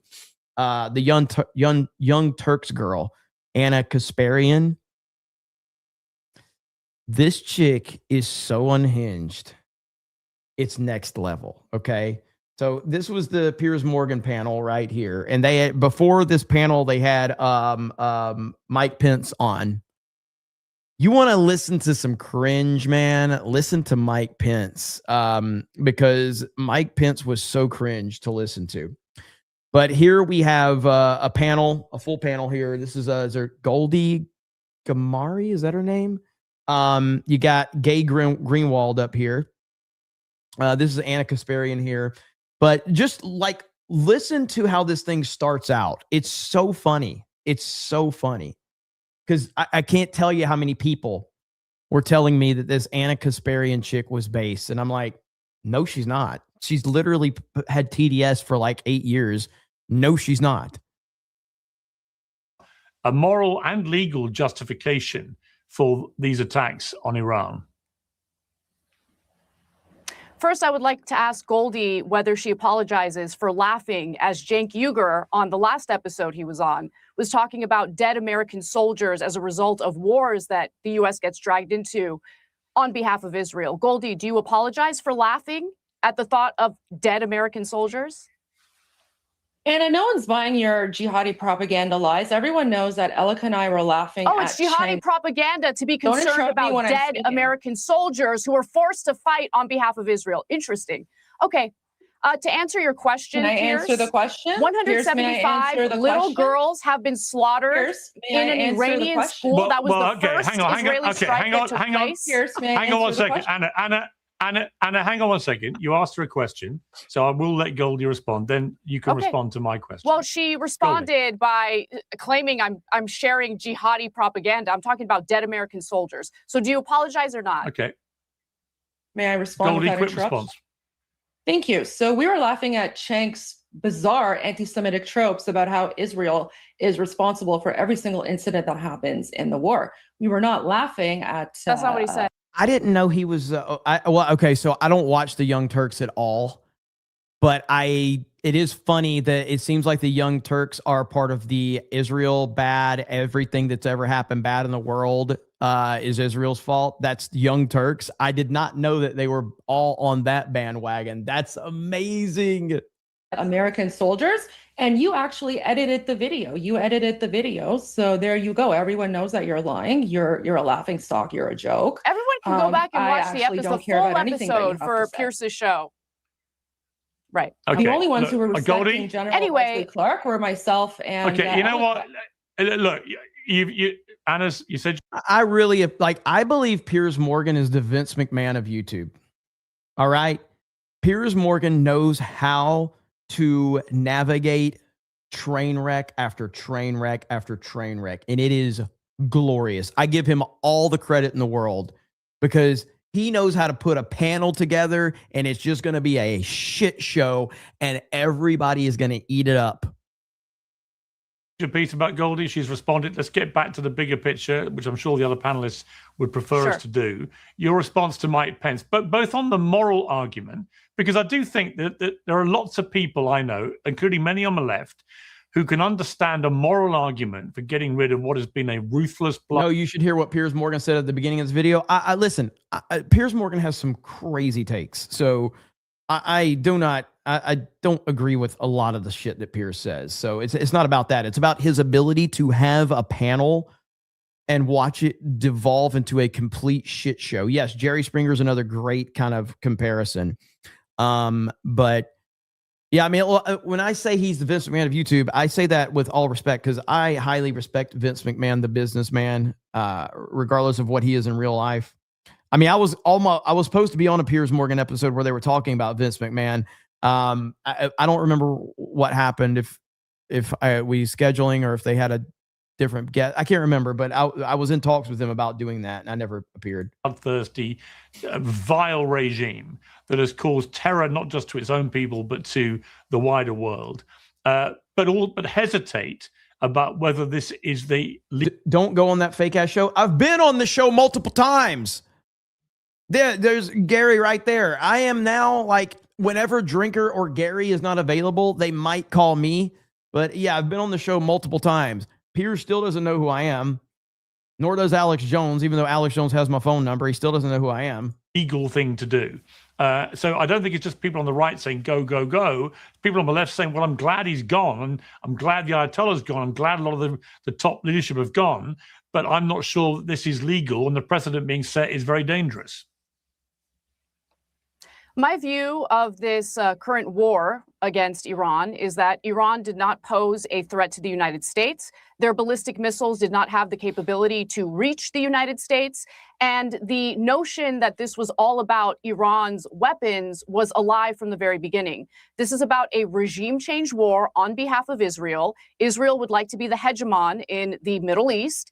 And the United States is spilling blood and basically using its treasure to help Israel build an empire that I guarantee you will turn around and, we'll suffer the consequences of that at some point. But we're suffering the consequences of it right now. I mean, the first thing Israel did is strike an Iranian girls' school, killing 175 people. That's according to the New York Times, which typically likes to bury the wrongdoings of the Israeli government and military. I don't see this as a just war. I don't think that President Donald Trump has a plan for what happens following the slaughter of the Ayatollah or the destruction of the Iranian regime. In fact, he has said as much. He said it is not the U.S.'s job to figure out who leads Iran next, which means that there will be a power vacuum. And we know how that plays out in other countries where we've done similar things. And in regard to Syria, let's not mistake what actually happened in Syria. She is so okay, the Obama administration began arming al-Qaeda terrorists who actually fought our soldiers in Iraq. And now we have a supposedly former al-Qaeda terrorist as the leader of Syria. We didn't do good things in the Middle East, including in Syria. So Mike Pence is a complete and utter joke in what he said during that interview. Okay, Jonathan Conricus, just first off, the attack on the school or the explosion at the school that caused so many deaths, particularly of young girl students. So this has been widely reported to be Trump's fault, this attack on the school. This has been, I have seen tweets with hundreds of thousands of likes that is straight up accusing Trump of bombing this school. I have seen this widespread. Every single person that was talking about it was blaming Trump. Now, this is from a couple of days ago, so I don't know how up to date this news is. But from what I've heard, and this guy I think talks about trying to find the answer to it, but from what I've heard, it was an Iranian missile that hit the school. Can't confirm that. But I'm just telling you that I have seen hundreds of thousands of likes on tweets accusing Trump. There does seem to be, at the moment, ongoing confusion about exactly what has happened there. The school was next to one of the Revolutionary Guard bases. It used to be part of the base until recently, apparently several years ago, it was sort of separated from the base. And, depending on which report you see, but none of them appear to be definitive, this was either an Israeli/American missile that caused this to happen, or it could have been an interception by the Revolutionary Guard, or it could have been indeed a missile, as some have claimed, fired by the Revolutionary Guard that hit the school by mistake. We don't seem to know for sure yet. Do you have any intelligence that can 100% verify what's happened there?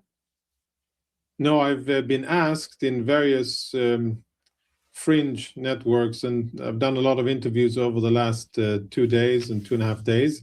And, that topic comes up when someone is grasping to try to undermine the American and Israeli operation against the regime, because it is a relatively convenient tool to use.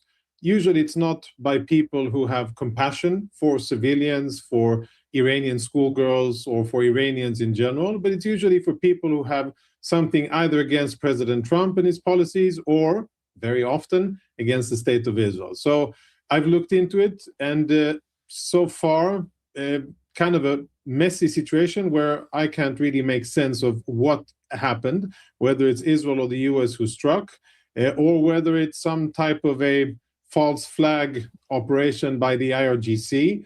I wouldn't be surprised in any of the options. It could be an American or an Israeli strike at a proper military target that happened to be too close or co-located within or next to a school. And it could be something that was cooked up by the IRGC specifically for the purposes of having something to clutch at and having something to feed international media to show allegedly. Now, without not knowing who this guy is, if I am just an observer of this panel, I hear a guy say, I've done as much research as I can, and I can't give you a definitive answer. It could be many different options here, yada, yada, yada.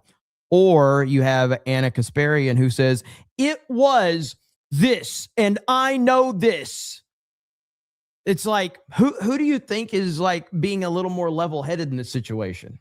Wrongdoing. I put that into stark contrast with, very deliberate actions of the Iranian regime when they are firing at 7 or 8 sovereign countries in the region, and they're firing at almost exclusively civilian targets. They're firing at cities in Israel. They're firing, of course, cities, and we already have 11 civilian casualties confirmed all of them civilian, none of them military, most of them women and children, one elderly man. They've been killed in various incidents where Iranian missiles have exploded in Israeli cities. We have confirmed deaths in the UAE, in Saudi Arabia, in Kuwait, and a lot of incoming missiles on Cyprus, Jordan, and other locations. And of course, we could speak about this incident, and I'm sure that many people who have issues with Israel would want this to be the story. They would want one errant attack or one unexplained situation to be the headline, because it is it supports the agenda.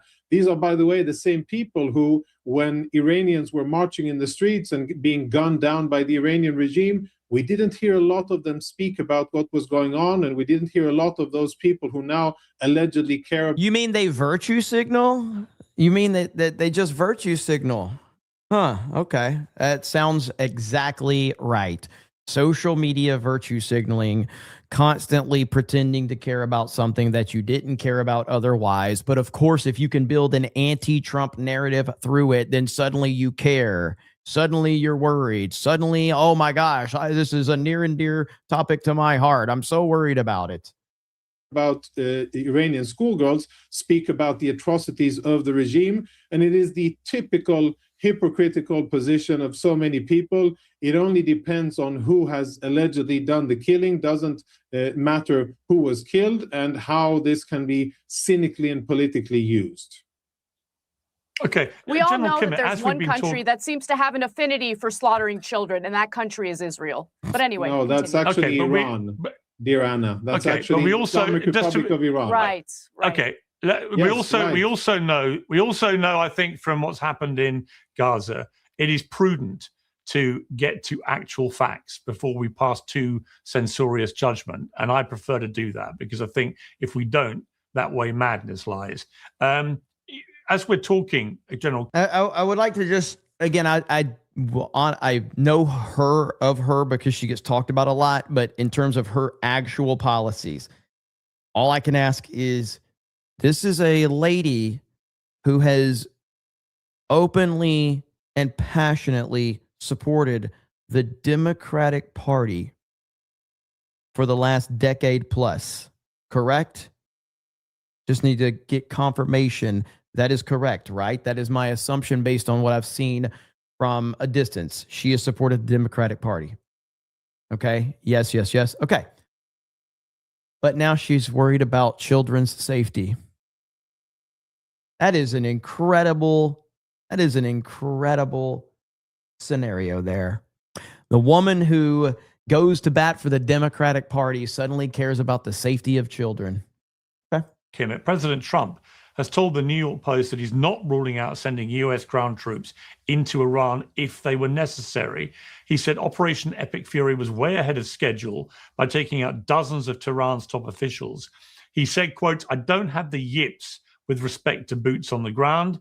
There will, like every president says, there'll be no boots on the ground. I don't say that. I say probably don't need them, or if they were necessary." He also told CNN earlier today that the big wave in the conflict is yet to materialize, indicating the US has not yet begun to strike Iran forcefully, and suggesting more significant action is imminent. So where do you feel we are with this, General Kimmett, and how precarious would it be for the US to commit boots on the ground? You know, I talked earlier to Vice President Pence about the parallels here with Iraq back in 2002-03, where committing boots on the ground turned out really historically to be a disaster. Could we be sleepwalking our way into another disaster here? Well, first of all, I hope there's a little civility while I'm answering the questions. First of all, we know who that was directed at. He's basically saying, yo, emotional woman, calm down, let me talk, keep your emotions in check. Simple as that, okay?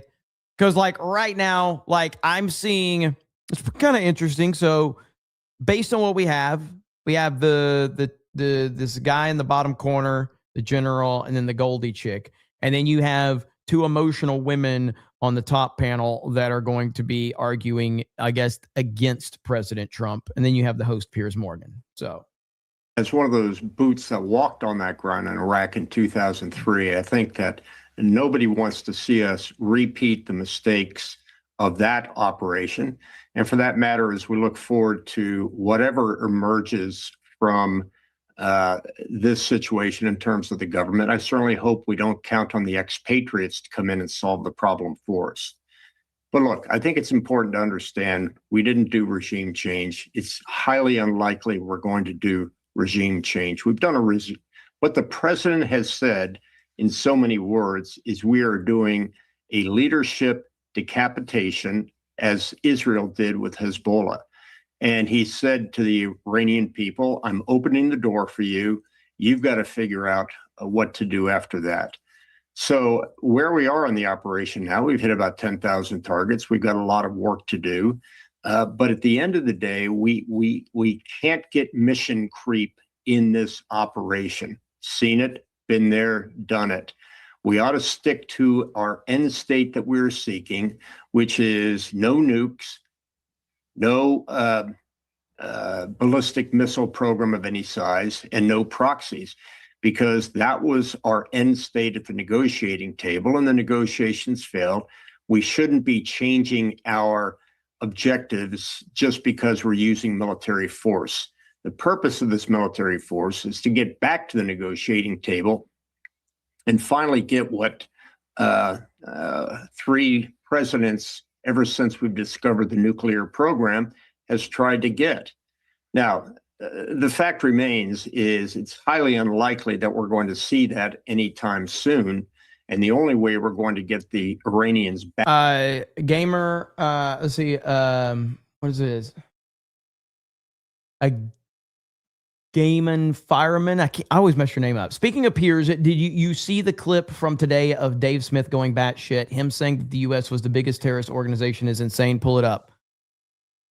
I've gotten like, I am at a point where Dave Smith is so it's so unwatchable to see Dave Smith and his freakouts. Because I saw the other day where he went on a rant about JD Vance and Marco Rubio and all of that.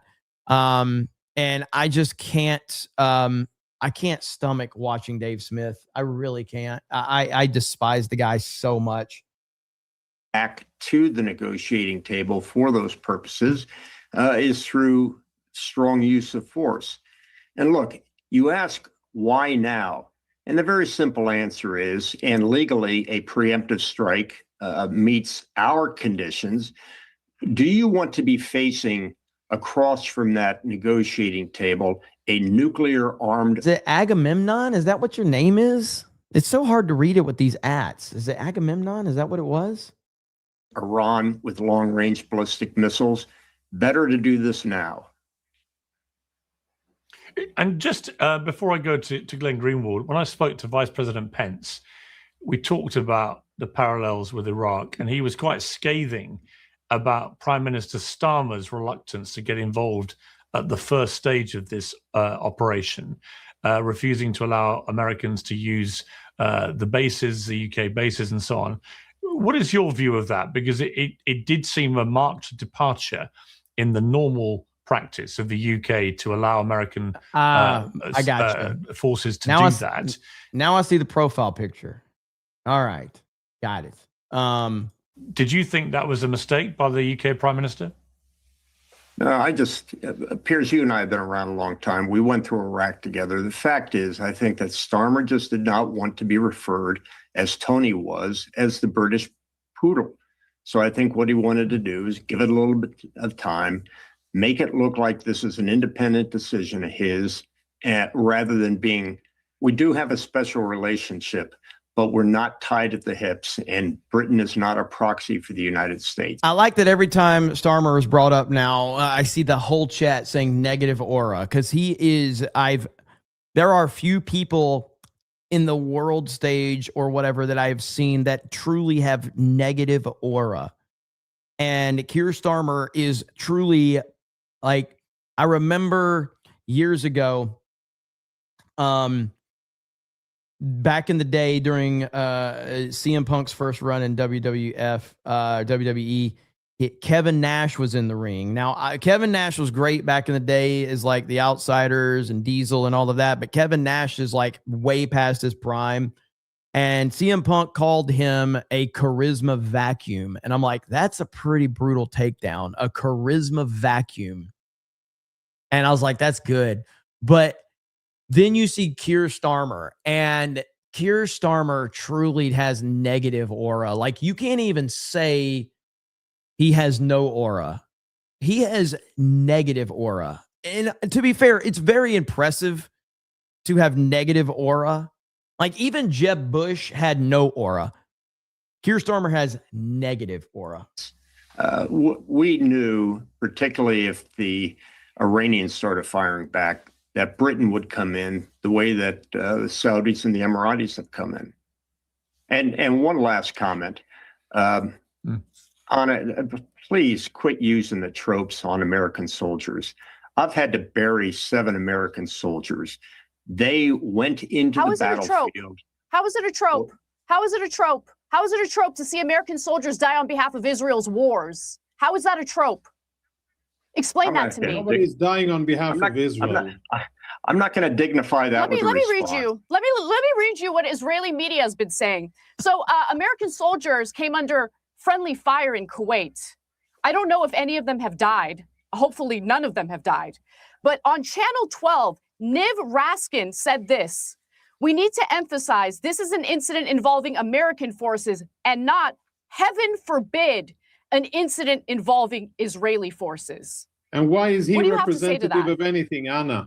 Who makes him representative of anything? Why are you This is a huge cherry-picking figure him? in Israeli media. No, he's saying not this a out huge loud. figure. He's a talking head on Sacrificing a American morning soldiers show. is totally okay, I guess. Well, okay. Look, I want to bring in. I want to bring in. I would like hang on. I'd like him to answer my question. Why is that considered a trope? Okay. Why is it considered a trope to be concerned about American soldiers during these endless, nonsensical wars? Why is that considered a trope? How many Explain that times to have me. you gone to Arlington and paid your respect I'm to not American talking to you, heroes? Conriquez, you terrorist piece of crap. I'm talking to the general. Okay, But tell me why that's please considered keep a trope. the ad How many hominem times have down. you honored I the want memory to. of Hang fallen on. American soldiers? Can we Why go is it back to considered the? a trope? Have you Answer paraded? the question. Can I How can I many bring times some have order you to this, honored please? them? Jonathan, let me conduct the panel, please, because Glenn's been waiting very patiently. Before I come to you, Glenn, and I will give you plenty of time to speak, I can promise you that. General, just explain why you consider that to be a trope. And secondly, I was really struck by this friendly fire incident because I can't remember. I'm sure you will be able to correct me here, but has it ever happened before that 3 American fighter jets have all been downed in a friendly fire incident? That was a pretty bad situation, man. That is great. Thank goodness they were all safe and accounted for. But how did that happen? How did that happen? Now, in terms of like Anna going crazy, I don't. This is typically the shut up, silly woman moment where you would play that clip because like nobody that is not completely brainwashed is going to watch her, listen to her, react to her, and think she's got fair points. She's got very fair points. And I really appreciate where she's coming from. No, you've just shown like insulting people, going off, interrupting people, screaming, repeating things 10 times. Like, it's just not a good. She came in hot from the beginning, like she was going after the Goldie girl. I mean, it's like it's crazy. Apparently here by Kuwaiti forces by mistake as they went over Kuwaiti airspace. Can you remember 3 American fighter jets going down in friendly fire in one incident? No. And I'm sure those Kuwaiti soldiers that fired those shots will remember that for the rest of their lives. Luckily, none of the soldiers, none of the airmen were killed. They got out of their aircraft alive and relatively unhurt. We call it the fog of war.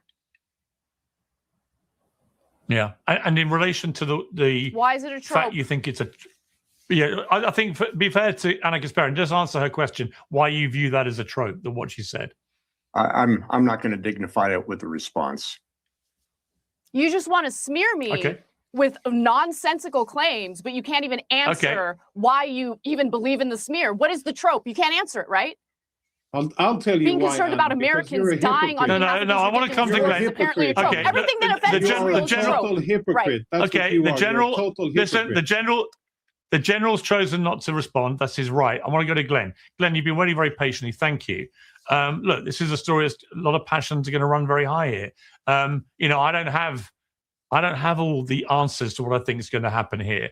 It does, to me, bring back a lot of bad memories from the Iraq War, you know, which was started in many people's eyes who perpetrated it for the best of intentions. Saddam was I do think that is one thing that there is some substance there, is the Iraq war and how much of a disaster that was, and how a lot of people are looking at parallels between how that started and the start of this.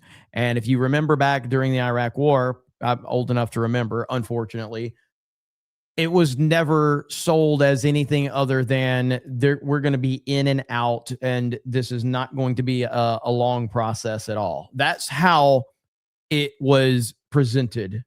And we all know how that all ended up and how much of a disaster that ended up being. And so that's where a lot of people are having issues with. And I think that's fair. I think it's fair to have those concerns.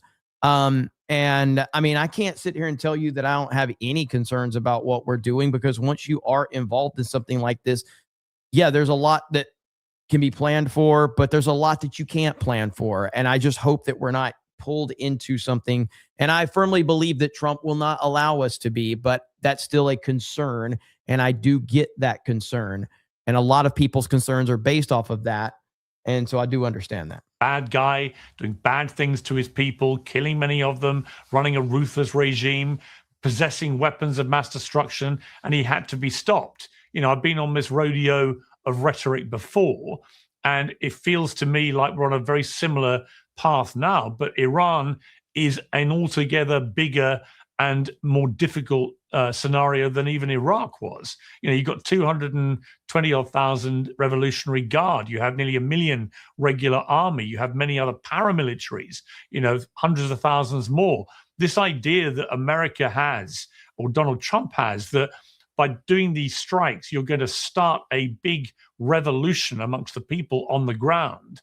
You know, they've got to get past 1.5 million very heavily armed people that will try and stop them. And we saw recently they stopped 30,000 of them by killing them. So do you think that the mission here is even achievable? And do you think what has happened is legal? I am glad, Piers, that we started the segment with Mike Pence, because he is an American elected official who voted for the Iraq War in 2002, 2003, continued to defend it. This is Gay Greenwald, by the way. And, you know, he can be Gay Greenwald and he can have his black husband and his black kids. That's fine. I'm not saying there's anything wrong with that. Okay. Just pointing out. For many years. And unlike many American politicians who did that, who ended up saying they regretted it or it was a mistake, Mike Pence, to this very day, believes that going into Iraq was the right thing to do. And everything that he said in justification and defense of this new war was exactly the things that he and all the other American leaders who wanted this war in 2002 and 2003 were saying then. But it's not just the Iraq war. It's also exactly what happened in Libya. President Obama said, oh, don't worry, this isn't a regime change war. It's just to protect the people of Benghazi, and that it ended up being a regime change. So was Jeremy on Piers or was he on the Young Turks? Piers. Been on Piers twice, I think. I will never go on the Young Turks. That destroyed Libya. It's what we did in Afghanistan, where we were told, oh, we're just going in to get Osama bin Laden. And then 20 years later, our troops leave, trillions of dollars spent, huge numbers of dead, and the Taliban march right back into power. And you can even go back to Vietnam, where we were lied into that war, lied through that war by many of the same people who telling us now that we have to do this. It is astounding to me that somebody like Mike Pence or so many other people who lied to the public continuously, led our country into disastrous wars, one after the next, are now just speaking as though none of it ever happened. It would be like as if a journalist, I published 8 or 9 different fraud. People are asking, what's this guy's name? This is Glenn Greenwald. I call him Gay Greenwald. And there he is with his husband and his kids. So there you go. All right. Stories with fake quotes and fake sources And then the next day I woke up and said, oh, I know I did those things in the past, but I think I should still have credibility for you to listen to my reporting today, even though I did all of that. The other point I want to make is I want to ask Jonathan, because I mean, honestly, it is very, very difficult. I have to confess, not just for me, but for the world, as the polls show, to listen to an Israeli official in an Israeli accent give lectures on the need to have compassion for civilians after everything we just watched Israel do, vaporizing tens of thousands of people in Gaza, all throughout the Middle East, attacking countries. But since he is here, I do want to ask him, Jonathan, there's a lot of... His husband's dead? I just looked this up because somebody said it. So his husband's dead at 37? How did he die? I never even knew that. Do we know what the cause was? After battling severe infection for most of the past year. Let's see. Chat's going to speculate. I'm not going to. Chat, don't fucking stop. Chat, stop. Reports in mainstream Western press about how the IDF has built its primary military and intelligence structures, not just within key residential areas in Tel Aviv, but also underneath. Is it true that the IDF has built key military and intelligence targets within residential areas of Tel Aviv and beneath residential targets in Tel Aviv, the way that the Western media has continuously reported? Is that actually true? Yeah, I can give a relatively short and plain answer to it. Surprising question. I've read some of your reporting and you seem like an informed guy. But yes, the IDF headquarters, referred to as the Kiryat, is indeed located in Tel Aviv. It is surrounded. This goes on for a lot longer. Okay. At some point, Anna gets mad at Piers and starts, because Piers references a number that she doesn't like. And let me see if I can speed this up to where because we're not going to react to this whole thing because it gets long here in just a minute. Oh, let's hear what she has to say really quick. Hang on. All right, here we go. Fact remains is we ought to have a very limited mission, which is simply to use military force to compel Iran back to the negotiating At some point, table Hannah for gets them mad, to yes. give up their missiles, their nukes, and their proxies. We can do it now. We won't be able to do it when they have a nuclear weapon. I just quickly, I agree with that. I Gamora. wish everybody wears candid as the general about the absence of a moral case here. Yeah, I agree with you. I thought it was quite refreshing. Let me go to Goldie. Goldie Gamari, you've been waiting patiently. You were rolling your eyes at Glenn Greenwald there. Why? You know, just this whole communist revisionist propaganda about the 1953, coup d'etat. Mossadegh was a communist traitor. He was funded by the Soviets. The Shah of Iran was actually installed in 1941. That's when he ascended the throne. And, everyone loves to talk about 1953, but no one ever talks about 1906 when we had the constitutional monarchy, the constitutional revolution, which led to the first democratically elected. Now, a lot of you have told me about her. A lot of you watch her channel. She's got a YouTube channel. She's got great coverage of all of this. So I didn't know who she was, but many people in the chat told me who she was. And so anyway, I just wanted to point that out. Parliament of Iran. So as of 1906 up until 1979, Iran was a constitutional monarchy, very similar to England. In fact, Piers, the Queen of England, visited Iran in the early 1960s for a 10-day state visit, because that's how much the Shah of Iran and Queen Elizabeth were close friends. With respect to what's happening today, first of all, I just want to say, thank you to the United States. Thank you to Israel for everything that they're doing. We Iranians were so grateful. And I can tell you that this has been one of the most amazing weekends, not just for me, but for Iranians in occupied Iran and around the world. Hearing the news of the death of Khamenei, that's like the equivalent of hearing the news of the death of Hitler. It's just something that we have been waiting for so long. And all I can say is, thank you so much. God bless America. I'm Yisrael Chai. We cannot wait until Iran is free. And we can welcome Americans and Israelis back to Iran with open arms and be the allies that we were prior to 1979.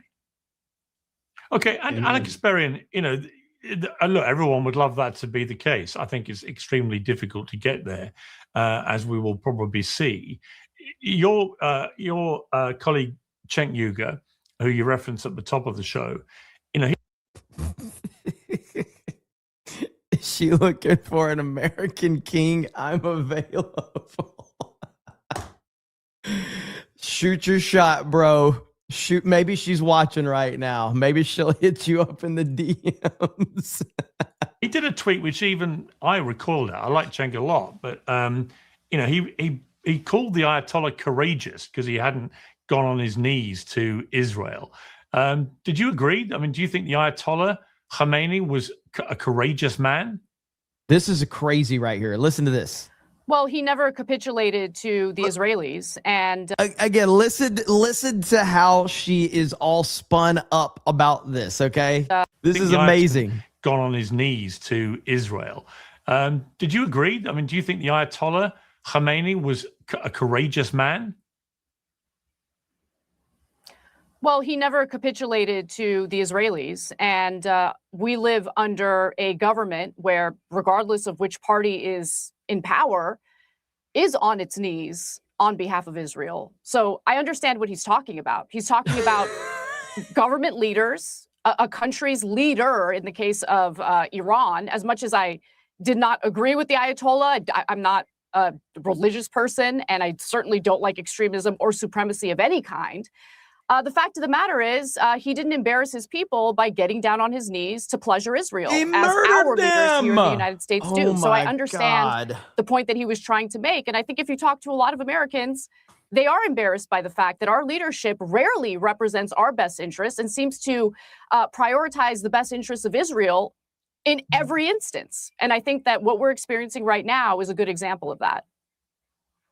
But this is an Ayatollah who only a few weeks ago slaughtered 30,000 of his people to repress them from protesting. That number's not confirmed, so you regurgitating it is very questionable, Piers. Where'd you get that number from? Oh, well, how many do you think were killed? We don't know the exact number, but to say that 30,000 people were slaughtered during those short weeks is ridiculous to me. Iran has put out specific names of individuals who have been killed, and it's around 3,000. We don't know what the exact number is, but you really think 30,000 people were killed? You're not going to question that at all? 30,000? Well, I'm curious, if you don't think it's 30,000, how many do you think it was? I don't know the exact number. No one knows the exact number. But you know. But if you don't know the number, how do you know? Well, hang on. Hang on a second. Hang on a second. I've said multiple times. You're not going to hang on for a second. I've said multiple times. I don't agree or like the regime in Iran. That doesn't mean that it's untrue that they never capitulated to what Israel demanded of them. Whereas here in the United States, we literally spill blood and use our treasure on behalf of Israel. That's the point that Cenk was trying to make. And I think it's a pretty accurate point. Okay, you can make that point. I'm questioning hang on 1 second, please. I'm questioning the use of the word courageous about a ruthless, despotic monster. And I'm curious why you are so confident it's not 30,000 people who were killed, but you have no idea how many people were killed. How can you be sure it wasn't 30,000? No, I don't. I don't know how many people were killed. You don't know how many people were killed. Right, so you don't know it wasn't 30,000. The highest number you've heard is questionable, to say the least. Especially when you know that Mossad was on the ground, there were armed terrorists on the ground. You know, security forces were killed during those shootings. Look, the hyena's laughing again. Anyway, but to just regurgitate the number that is being perpetuated by the Israelis is ridiculous to me. We don't know the exact number, so rather than regurgitate it, we can say that there was a high casualty count. We don't know the exact number. It's that simple. But you used to regurgitate the numbers. Hang on 1 second. Hang on. Let me finish. You did regurgitate, Anna, with respect, all the numbers given to you by the Hamas-run health authority of Palestinian casualties without any hesitation. Which was confirmed by the Israelis, Piers. Confirmation. That was confirmed by the Israelis. You know that, right? They were broadly confirmed eventually. But my point is, you seem very, very keen. Because the Hamas-run health ministry is very, very here's my careful. Here's my point. Yeah, Anna, here's my point. I don't understand your apparent keenness to downplay the ruthlessness of the Ayatollah or Cenk's enthusiasm for calling this guy courageous. I'm not downplaying it. You literally downplayed it by saying, well, he didn't bend the knee to Israel, so I don't really hate him that much. That's exactly what she said. And this is the anti-Israel crowd right here. All you have to do is say Israel bad, and they don't care what the context is. They don't care what the details are. They don't care about anything at all except Israel bad.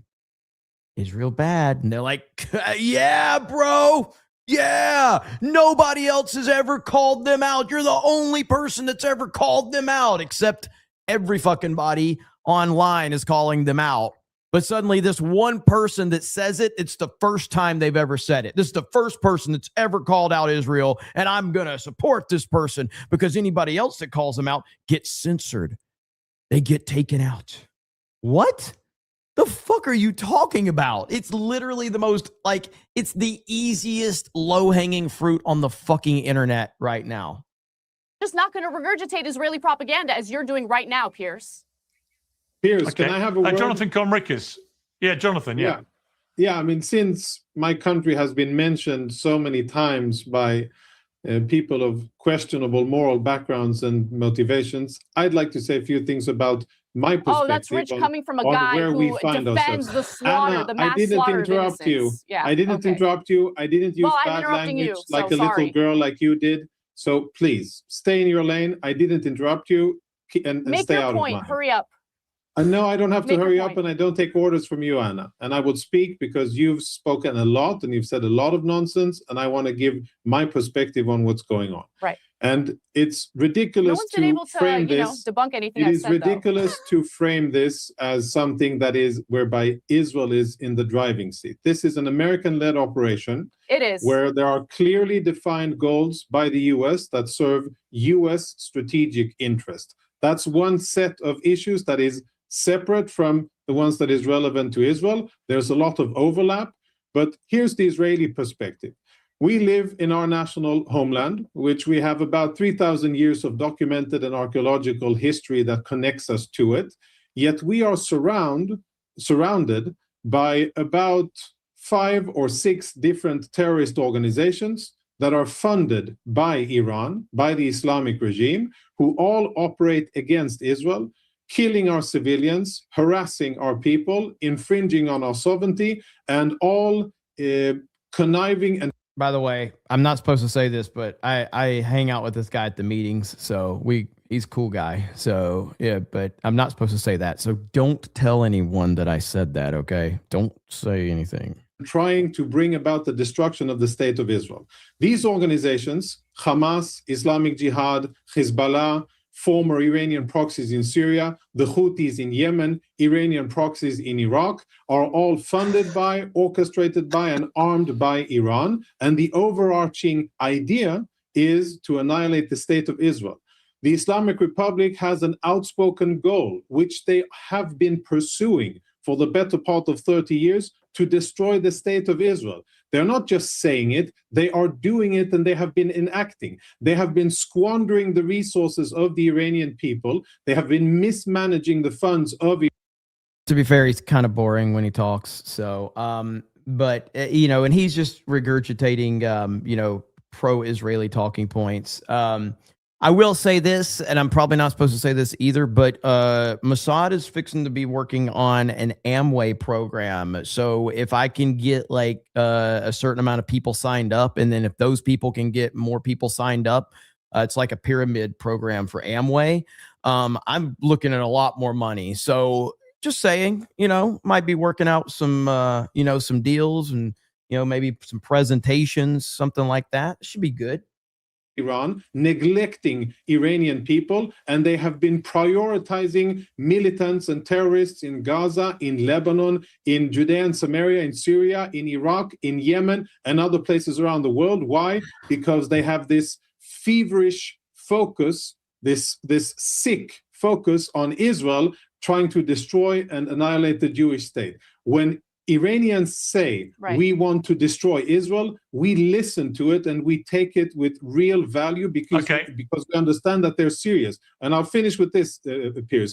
The motivation from Israel is we want to live in our homeland without Iranian terror organizations, without Iranian ballistic missiles, Lebanon, and without Syria, Iranian nuclear Jordan, weapons West Bank, that are aimed at us. Gaza. Does your homeland include the West Bank? Does your homeland include the West Bank? Let me.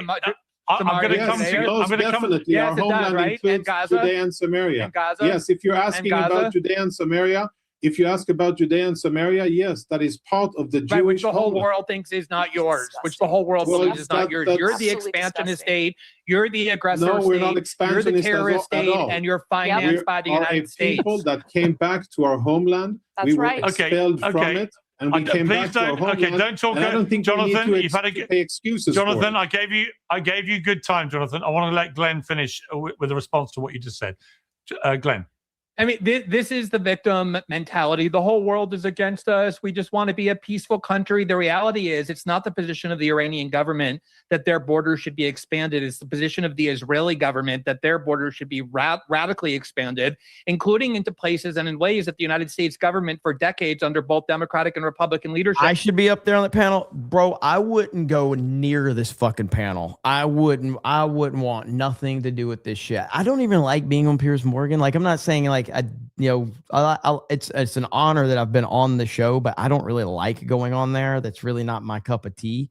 It's cool that I've been on there a couple times. So, but it's just not, I would not go anywhere near this fucking panel. Hell no.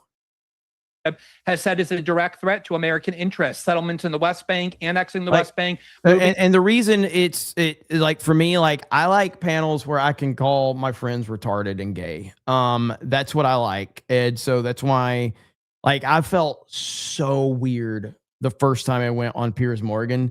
I was fucking nervous because I didn't understand what I was doing. They had me readjust my camera so I could, because essentially what they like is they like everybody's camera, everybody's head to be at the same level. And they want the camera view to be all similar to everybody.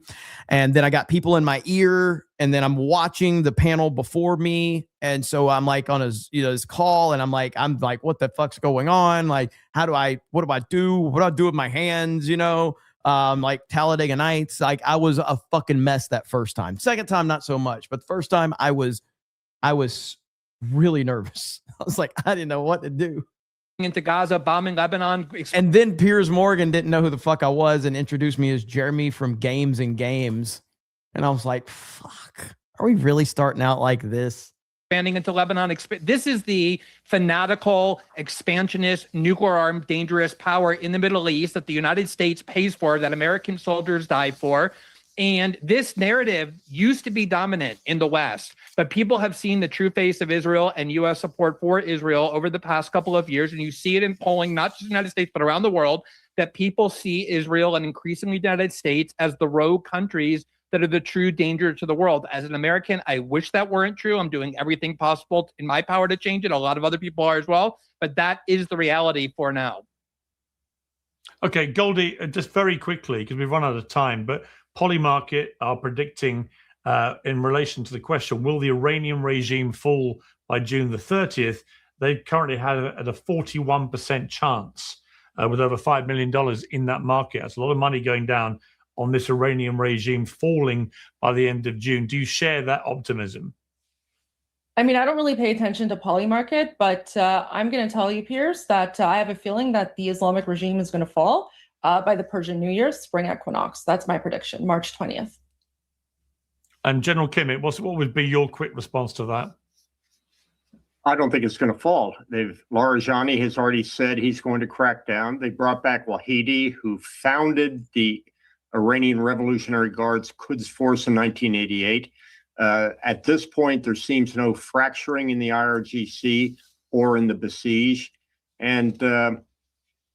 but it could happen. Things degrade. General, may I slowly, buy you a beer apart. in Iran when it's free? When Iran is free, you have to owe me a trip to Iran so I can buy you a beer and tell you I told you so. I look forward to it. And look, nothing would make me happier than for Iran to be a civil society, democratic society that abides by human rights.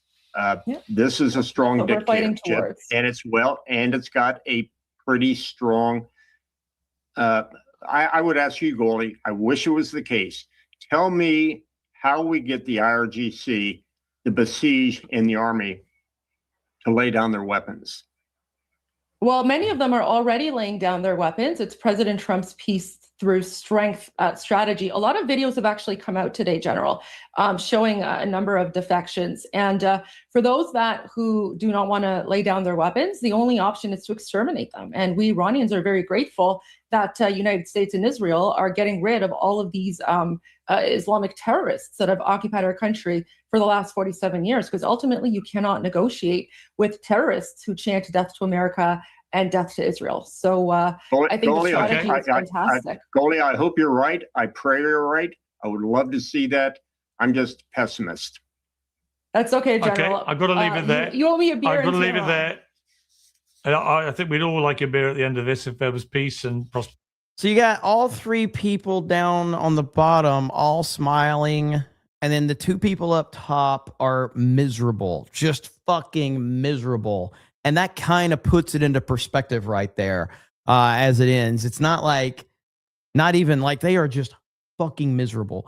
So overall, the reason I wanted to show that is that I think that that's a really interesting dynamic to show you how like a lot of these people react and how they are nuts and they can't be taken seriously. They can't be reasoned with. You can't have a conversation with the people that are just obsessed with Israel and blaming everything on Israel. It's just crazy.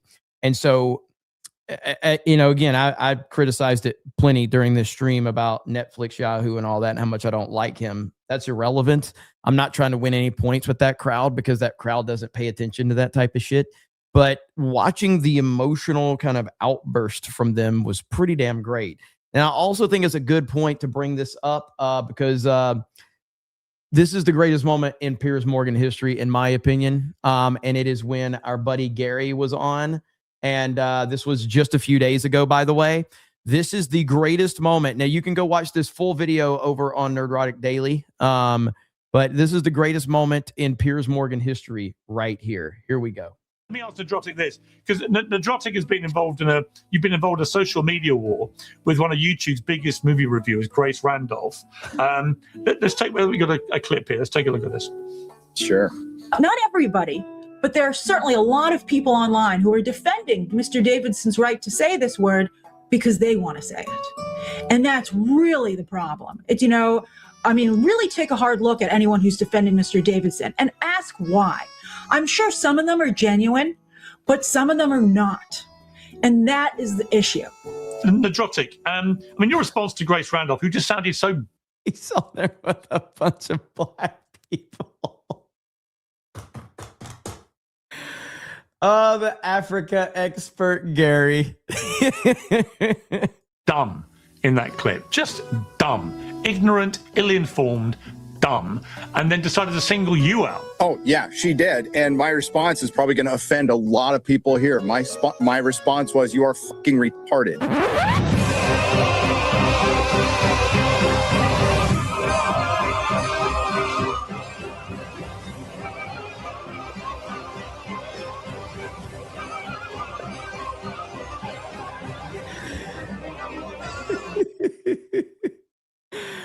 Oh man, good stuff right there. So hail to Gary, greatest moment in Piers Morgan history right there. Oh man. All right, dude, no way.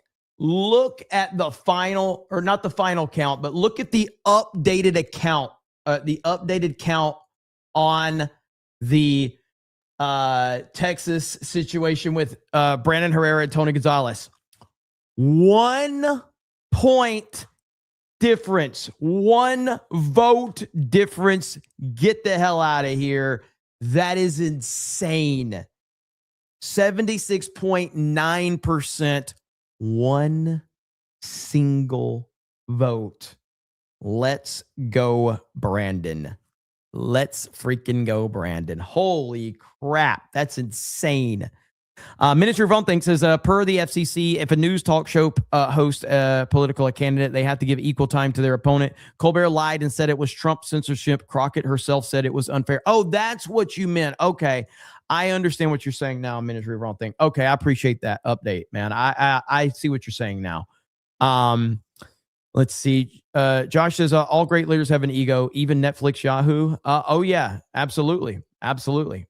Saratoga says, regarding Anna's support for Dems, yes, but in last year or so, she's been more and more frustrated with them and has been accused of shifting right by progressives. She debates Chunk more often. Yeah, and I've seen a lot of people say like, oh, she's really based, Jeremy. You should check this out. And I'm like, I don't believe a word she says. I get what you're saying, though, man. I appreciate it.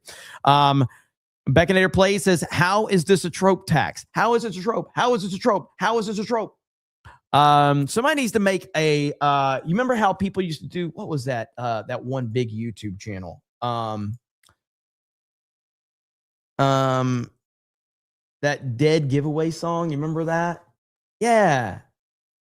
So this was one of the greatest videos ever. So somebody needs to take that, how is this a trope, and make this into a song. Do you remember this one right here? Do you remember this? Many of you may not remember this. This is, oh my God, this is 12 years ago. This is 12 years ago. Oh my goodness. I can't believe this is 12 fucking years ago. So this guy named Charles Ramsey found these women in a house in his neighborhood. He did an interview with the local news media. And this channel, however you say this channel's name, they used to do this all the time. They redubbed the whole thing. It's got 37 million views. I'm talking with Charles Ramsey. He's a neighbor. Walk me through again what happened this afternoon. I knew something was wrong when a little pretty white girl ran into a black man's arms. Yeah, give away. Yeah, give away. My neighbor got big testicles because we see this dude every day. We eat ribs with this dude. But we didn't have a clue that that girl was in that house. She said, please help me get out. Yeah, give away. Yeah, give away. Yeah, give away. Yeah, give away. Yeah, give away. Yeah, give away. Yeah, give away. Yeah, give away.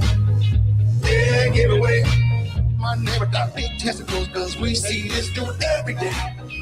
We eat ribs with this dude. But we didn't have a clue that that girl was in that house. She said, please help me get out. So I opened the door. We can't get in that way. The body can't fit through the door. Only your hand. So we kick the bottom. And she comes out and she says, there's some old girls up in that house. Call 911. And they called him at McDonald's. I knew something was wrong when a little pretty white girl ran into a black man's arms. Yeah, give away. Yeah, give away. My neighbor got big testicles because we see this dude every day. We eat ribs with this dude. But we didn't have a clue that that girl was in that house. She said, please help me get out. Yeah, give away. That was a legendary moment, though. But yeah, so you should watch the original interview. Charles, hey, Charles, let me talk to you. I'm talking with Charles Ramsey. He's a neighbor. Walk me through again what happened this afternoon. You heard screaming. Heard screaming. I meet my McDonald's. I come outside. I see this girl going nuts, trying to get out of the house. So I go on the porch. Okay. I go on the porch, and she says, "Help me get out. I've been in here a long time." So I figured it's a domestic violence dispute. So I open the door, and we can't get in that way because how the door is, it's so much that the body can't fit through, only your hand. So we kick the bottom, and she comes out with the little girl, and she says, call 911. My name was Amanda Berry.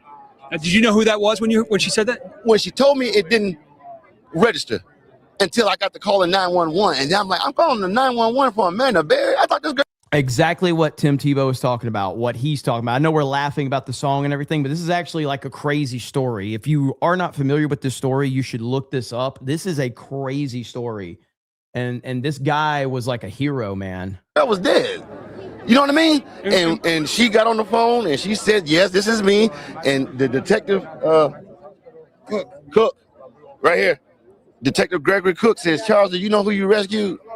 I said, Now, and when did you see Gina? about 5. Good. So about 5 minutes after the police got here, see, the girl Amanda told the police, I ain't just the only ones. It's some more girls up in that house. So they went up there, 30, 40 deep. And when they came out, was just astonishing because I thought they were going to come up with nothing. I figured, whoever she was, and like I say, my neighbor, you got some big testicles to pull this off, bro, because we see this dude every day. Every day. How long have you lived here?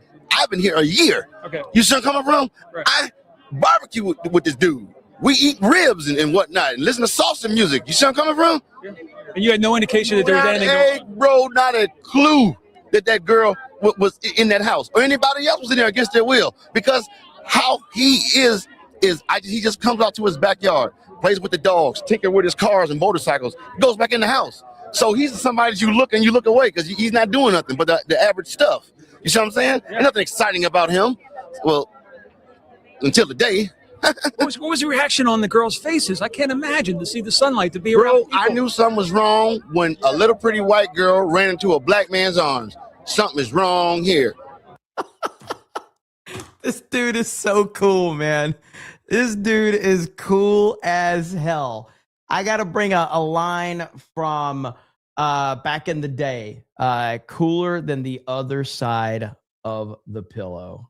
What was the reaction on the girls' faces? I can't imagine to see the sunlight, to be around people. I knew something was wrong when a little pretty white girl ran into a black man's arms. Something is wrong here. Dead giveaway. Dead giveaway. Charles, thank you very much. Dead giveaway. Thank you very much for your time. And either she homeless or she got problems. That's the only reason why she run to a black man. Charles, thank you for being there, man. Charles Ramsey. The neighbor heard the screaming, took action, went and did what he needed to do. The rest is unfolding before us here. What a legend. I wonder what that guy's up to these days, man. What an absolute legend. By the way, ladies and gentlemen, Brandon Herrera has taken the lead. Brandon Herrera has now taken the lead. Now, again, this is heading to a runoff. Him being in the lead is symbolic. It is heading to a runoff. So it doesn't, it's a symbolic gesture if he can win and have more votes. But it still is heading to a runoff because one candidate needs to get over 50%. Neither candidate is going to get over 50%. But him having the most votes going to the runoff, massive, massive, massive momentum. That is awesome. Zwanny for 20 says, speaking of Amway, fun fact, I got engaged at the Amway Grand Hotel in Grand Rapids, Michigan. With that being said, you are on your own getting sign-ups. Thank you, Zwanny. Hail to you. Appreciate it. Black Tailgate says, I wish I would have been able to vote for Brandon again, but apparently my address was redistricted through my current government district. Maps online have not been updated. I reported the irregularity. Oh, man, that sucks. Let us know how that goes. 1992 Space Movie says, I may have missed it, but have you covered Tebow testifying before Congress today? Good to see that his work is getting on the main stage and bringing more awareness. I did. I opened the show with Tebow, maybe like 10 minutes in, something like that. I let everybody get in here. But yeah, and we will have that clip uploaded to D-Day Cobra 2, I'm sure, very soon. The way Danky works, it might already be over there, but and we are very, very close to 30,000 subscribers on that channel. So yeah, it'll be uploaded over here. So make sure you go check that out if you have not. But yeah, I did cover it and it'll be uploaded over there. Again, all of my videos, like segments from this show, are re-uploaded over to D-Day Cobra 2. So if you miss anything, it'll be over there. Okay, let's see. John says the Young Turks are the OGs of the Israeli derangement syndrome since like 2003, even before Anna and Chunk literally pushed all the woke progressives. I didn't even know that. So thanks for the information. I was not aware of that. All the woke garbage in Hollywood came from the progressive leftists. The Young Turks were the biggest progressive online channel for over a decade. I know they're huge, huge following. Let's see. I got that one. The Bob that God made says the irony is none of this would be happening if the Iranians actually had the bomb. Say what you will about North Korea, it isn't happening to them. Bird Up says, who looks less like he ever has been a male in the past, like Keir Starmer or the Prime Minister of Australia? I've got this video pulled up to show and confirm everything that we've been saying. It's right here. Keir Starmer literally has negative aura. Like, look at this. How is this possible? How do you have this little aura?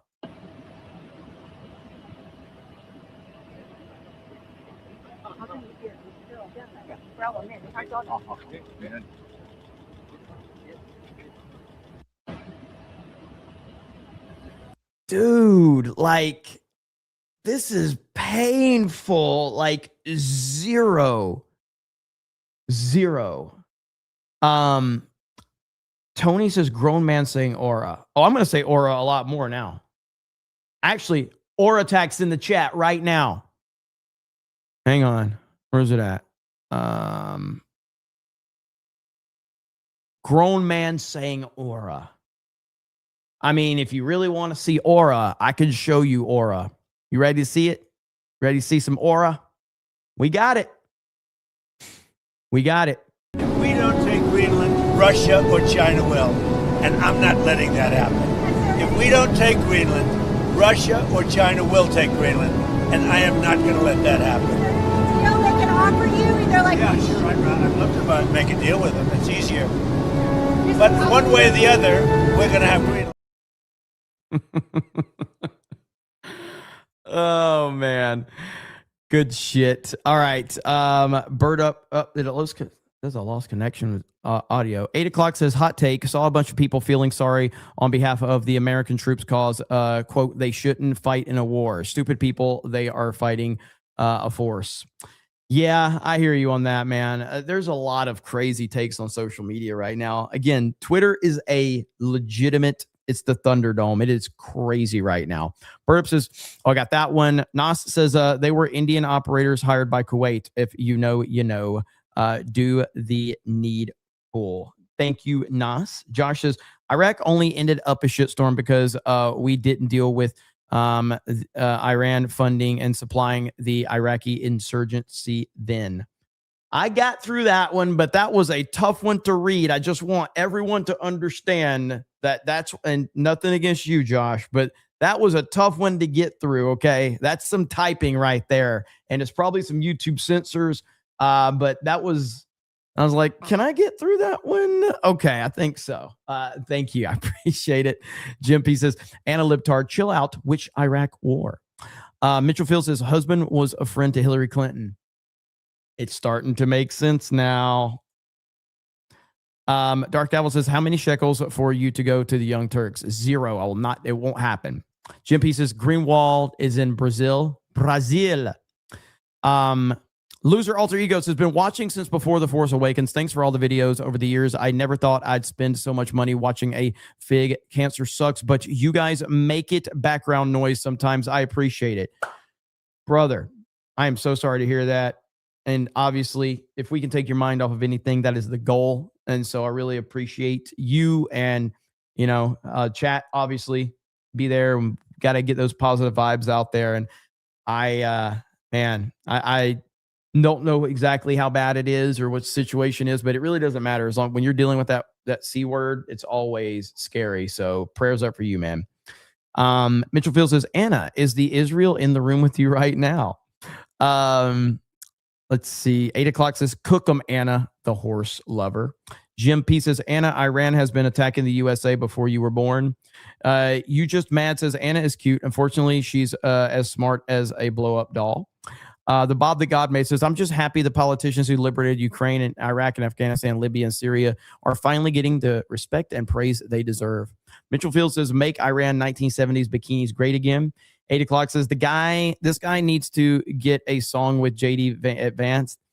Stream Hero says, I could never forget the Amanda Berry case since it started to the day she was found. Let's say she was found just a couple of blocks away from my house too. Holy crap. Bird Up says, was that video made by the same guy who made the Oh My Damn song out of the video of the guy talking about Five Guys burgers? Maybe. They made a lot of those viral songs back in the day, so I don't know for sure. Stream Hero says, he didn't accept my money. He took free McDonald's for a year. Then years he started demanding money. He attempted to write a book. Don't think it happened. Oh, really? It's about the guy that was in that video clip? Alex Aerocade says, what time is MedCom panel? Meta PC code 199. I know what time his, like, all I'll say about MegaCon this year is the red tape is through the roof right now. And we are trying to get it all pinned down. If this gets pinned down, it's going to be Saturday morning. It's probably going to be somewhere around 10 or 11 a.m. But nothing has been agreed to. I think because MegaCon is becoming the biggest convention in the freaking country now, it is crazy. Just trying to get all of this agreed upon. It's driving me insane. So what I do know is the meetup's going to be guaranteed, and we're going to be at MegaCon. I think we're going to have the panel. It's just that it is so much red tape, dude. It's crazy. Fun with collecting. It says, what is that? Menorah tax says, and the Dark Apple says aura tax. And Ministry of Own Things says, love Brandon, but he plays too nice. His rhino opponents called him a Nazi on mainstream news, and it came out that his extramarital mistress conveniently set herself on fire before the affair was exposed. John Goat says, so true what you say about Trump and falling for compliments. You're so wise and straight, and you have such a great head of hair. By the way, totally unrelated, but John Gets Gaming on YouTube sure is great. Minister of Own Things says, the anti-Israel right are falling for and spreading anti-USA propaganda, saying that USA is running out of munitions for 4 days into Iran, despite the U.S. military budget of $1 trillion. Even worse, Trump addresses his bullshit, basically says, we can do this all day. They turned that around to say Trump admitted to forever war. I know, I saw that. I saw it. Almost says, can you find the Witkoff explanation? It's really the explanation for everything. I'll try to find it for next time. Lag says, Jeremy's so late, he's gay. So gay, he's retarded. So retarded, he ordered the pork chop sandwich. Pre-stream pork chop tax. Minister of Own Things says, bye-bye, crock of shit. And that is going to be the end. Am I frozen again? I'll be all right. Make sure you are subscribed to D-Day Cobra 2. We are not at 30,000 yet. I was hoping that refresh would get us to 30,000. That would have been cool.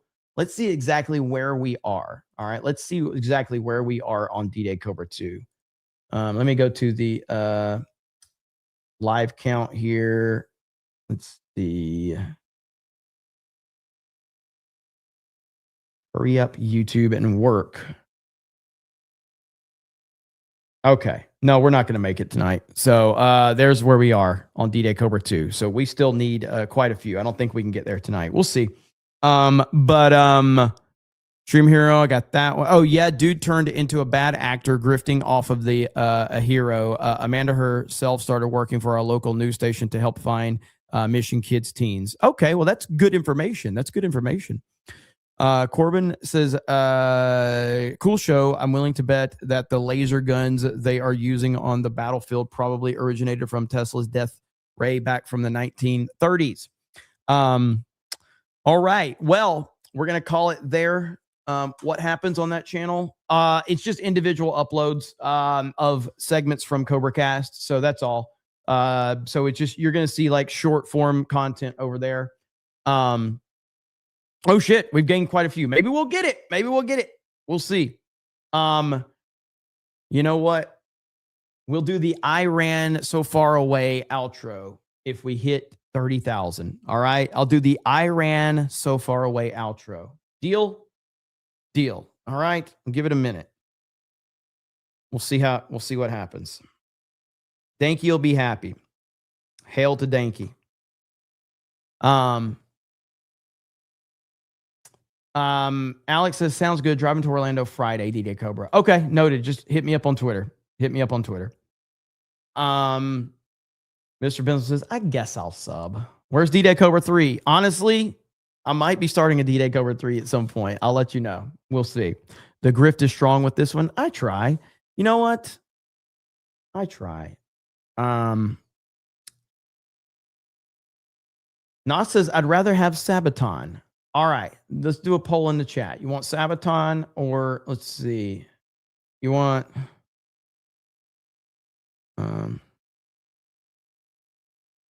you know what? Why not both? Why not both? Fuck it. Why not both? Hell with it. We're just going to run them both. All right. We'll run Sabaton and then we'll run Iran So Far Away. Deal? Doubling it up. Here we go. Maybe. Okay. After Sabaton, will we be at 30,000 after Sabaton? We'll find out in just a minute. You guys have a good night for those that are going to leave. And maybe we can get 20 more subscribers, 19. You know what? Fuck it. Now I want to stay as we hit it. All right. And then I'll run Sabaton and Iran So Far Away. All right.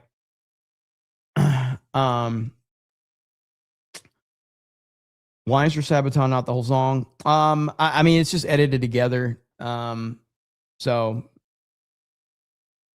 15 more. 11 more.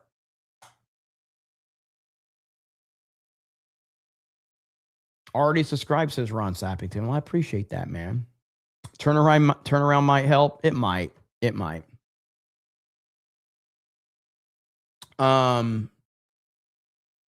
Now this is the part where people start unsubbing and fucking with me. Bird Up says, will D-Day Cobra 3 have clips of the clips from D-Day Cobra 2? Yes, that's exactly what it'll have. That's exactly what it'll have. All right, 4 more. 4 more. Let's mess with him. Unsub, says Mitchell Fields. And then you know what's going to happen? YouTube's going to be like, what's going on this channel? What's going on? Maximus says, turns out I'm already subscribed. Didn't even remember doing it. Here we go. We need 2 more. 1 more. 30,000. Let's go. Sabaton.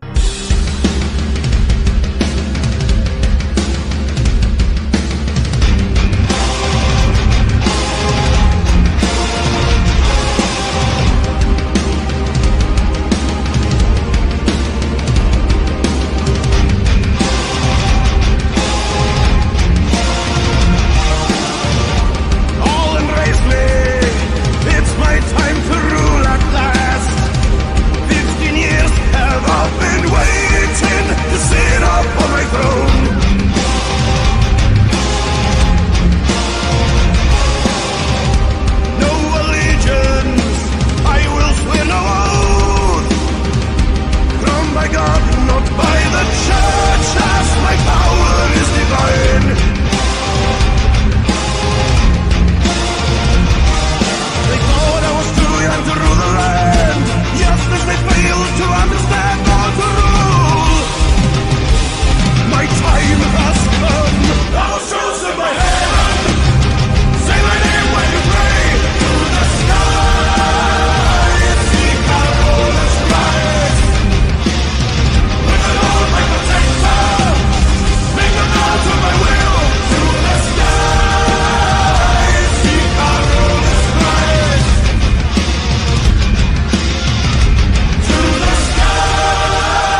And we're back for a minute because we have another update, ladies and gentlemen.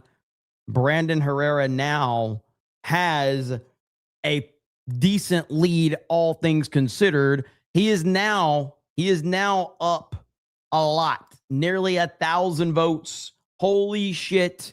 87.5 expected votes in.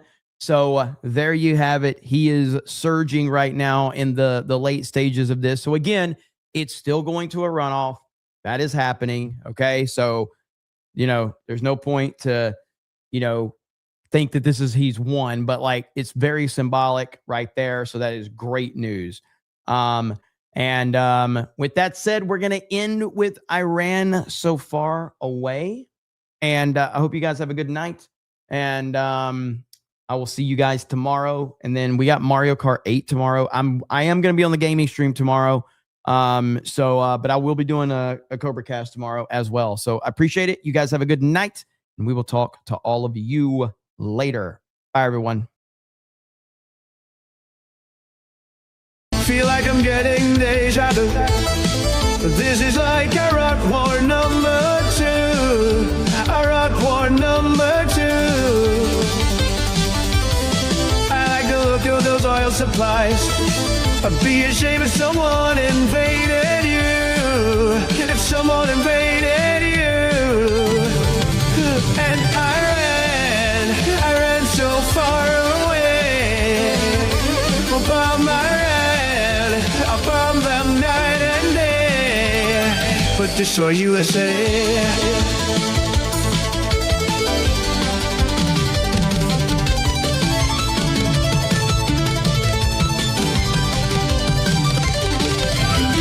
A drone appears above your head. A Moab bomb comes falling down on you. Falling down on you. The fleet is moving nearer still. The Strait of Hormuz, it comes in view. The oil must flow through. And I ran so far away. The bomb I bomb them night and day, but destroy USA.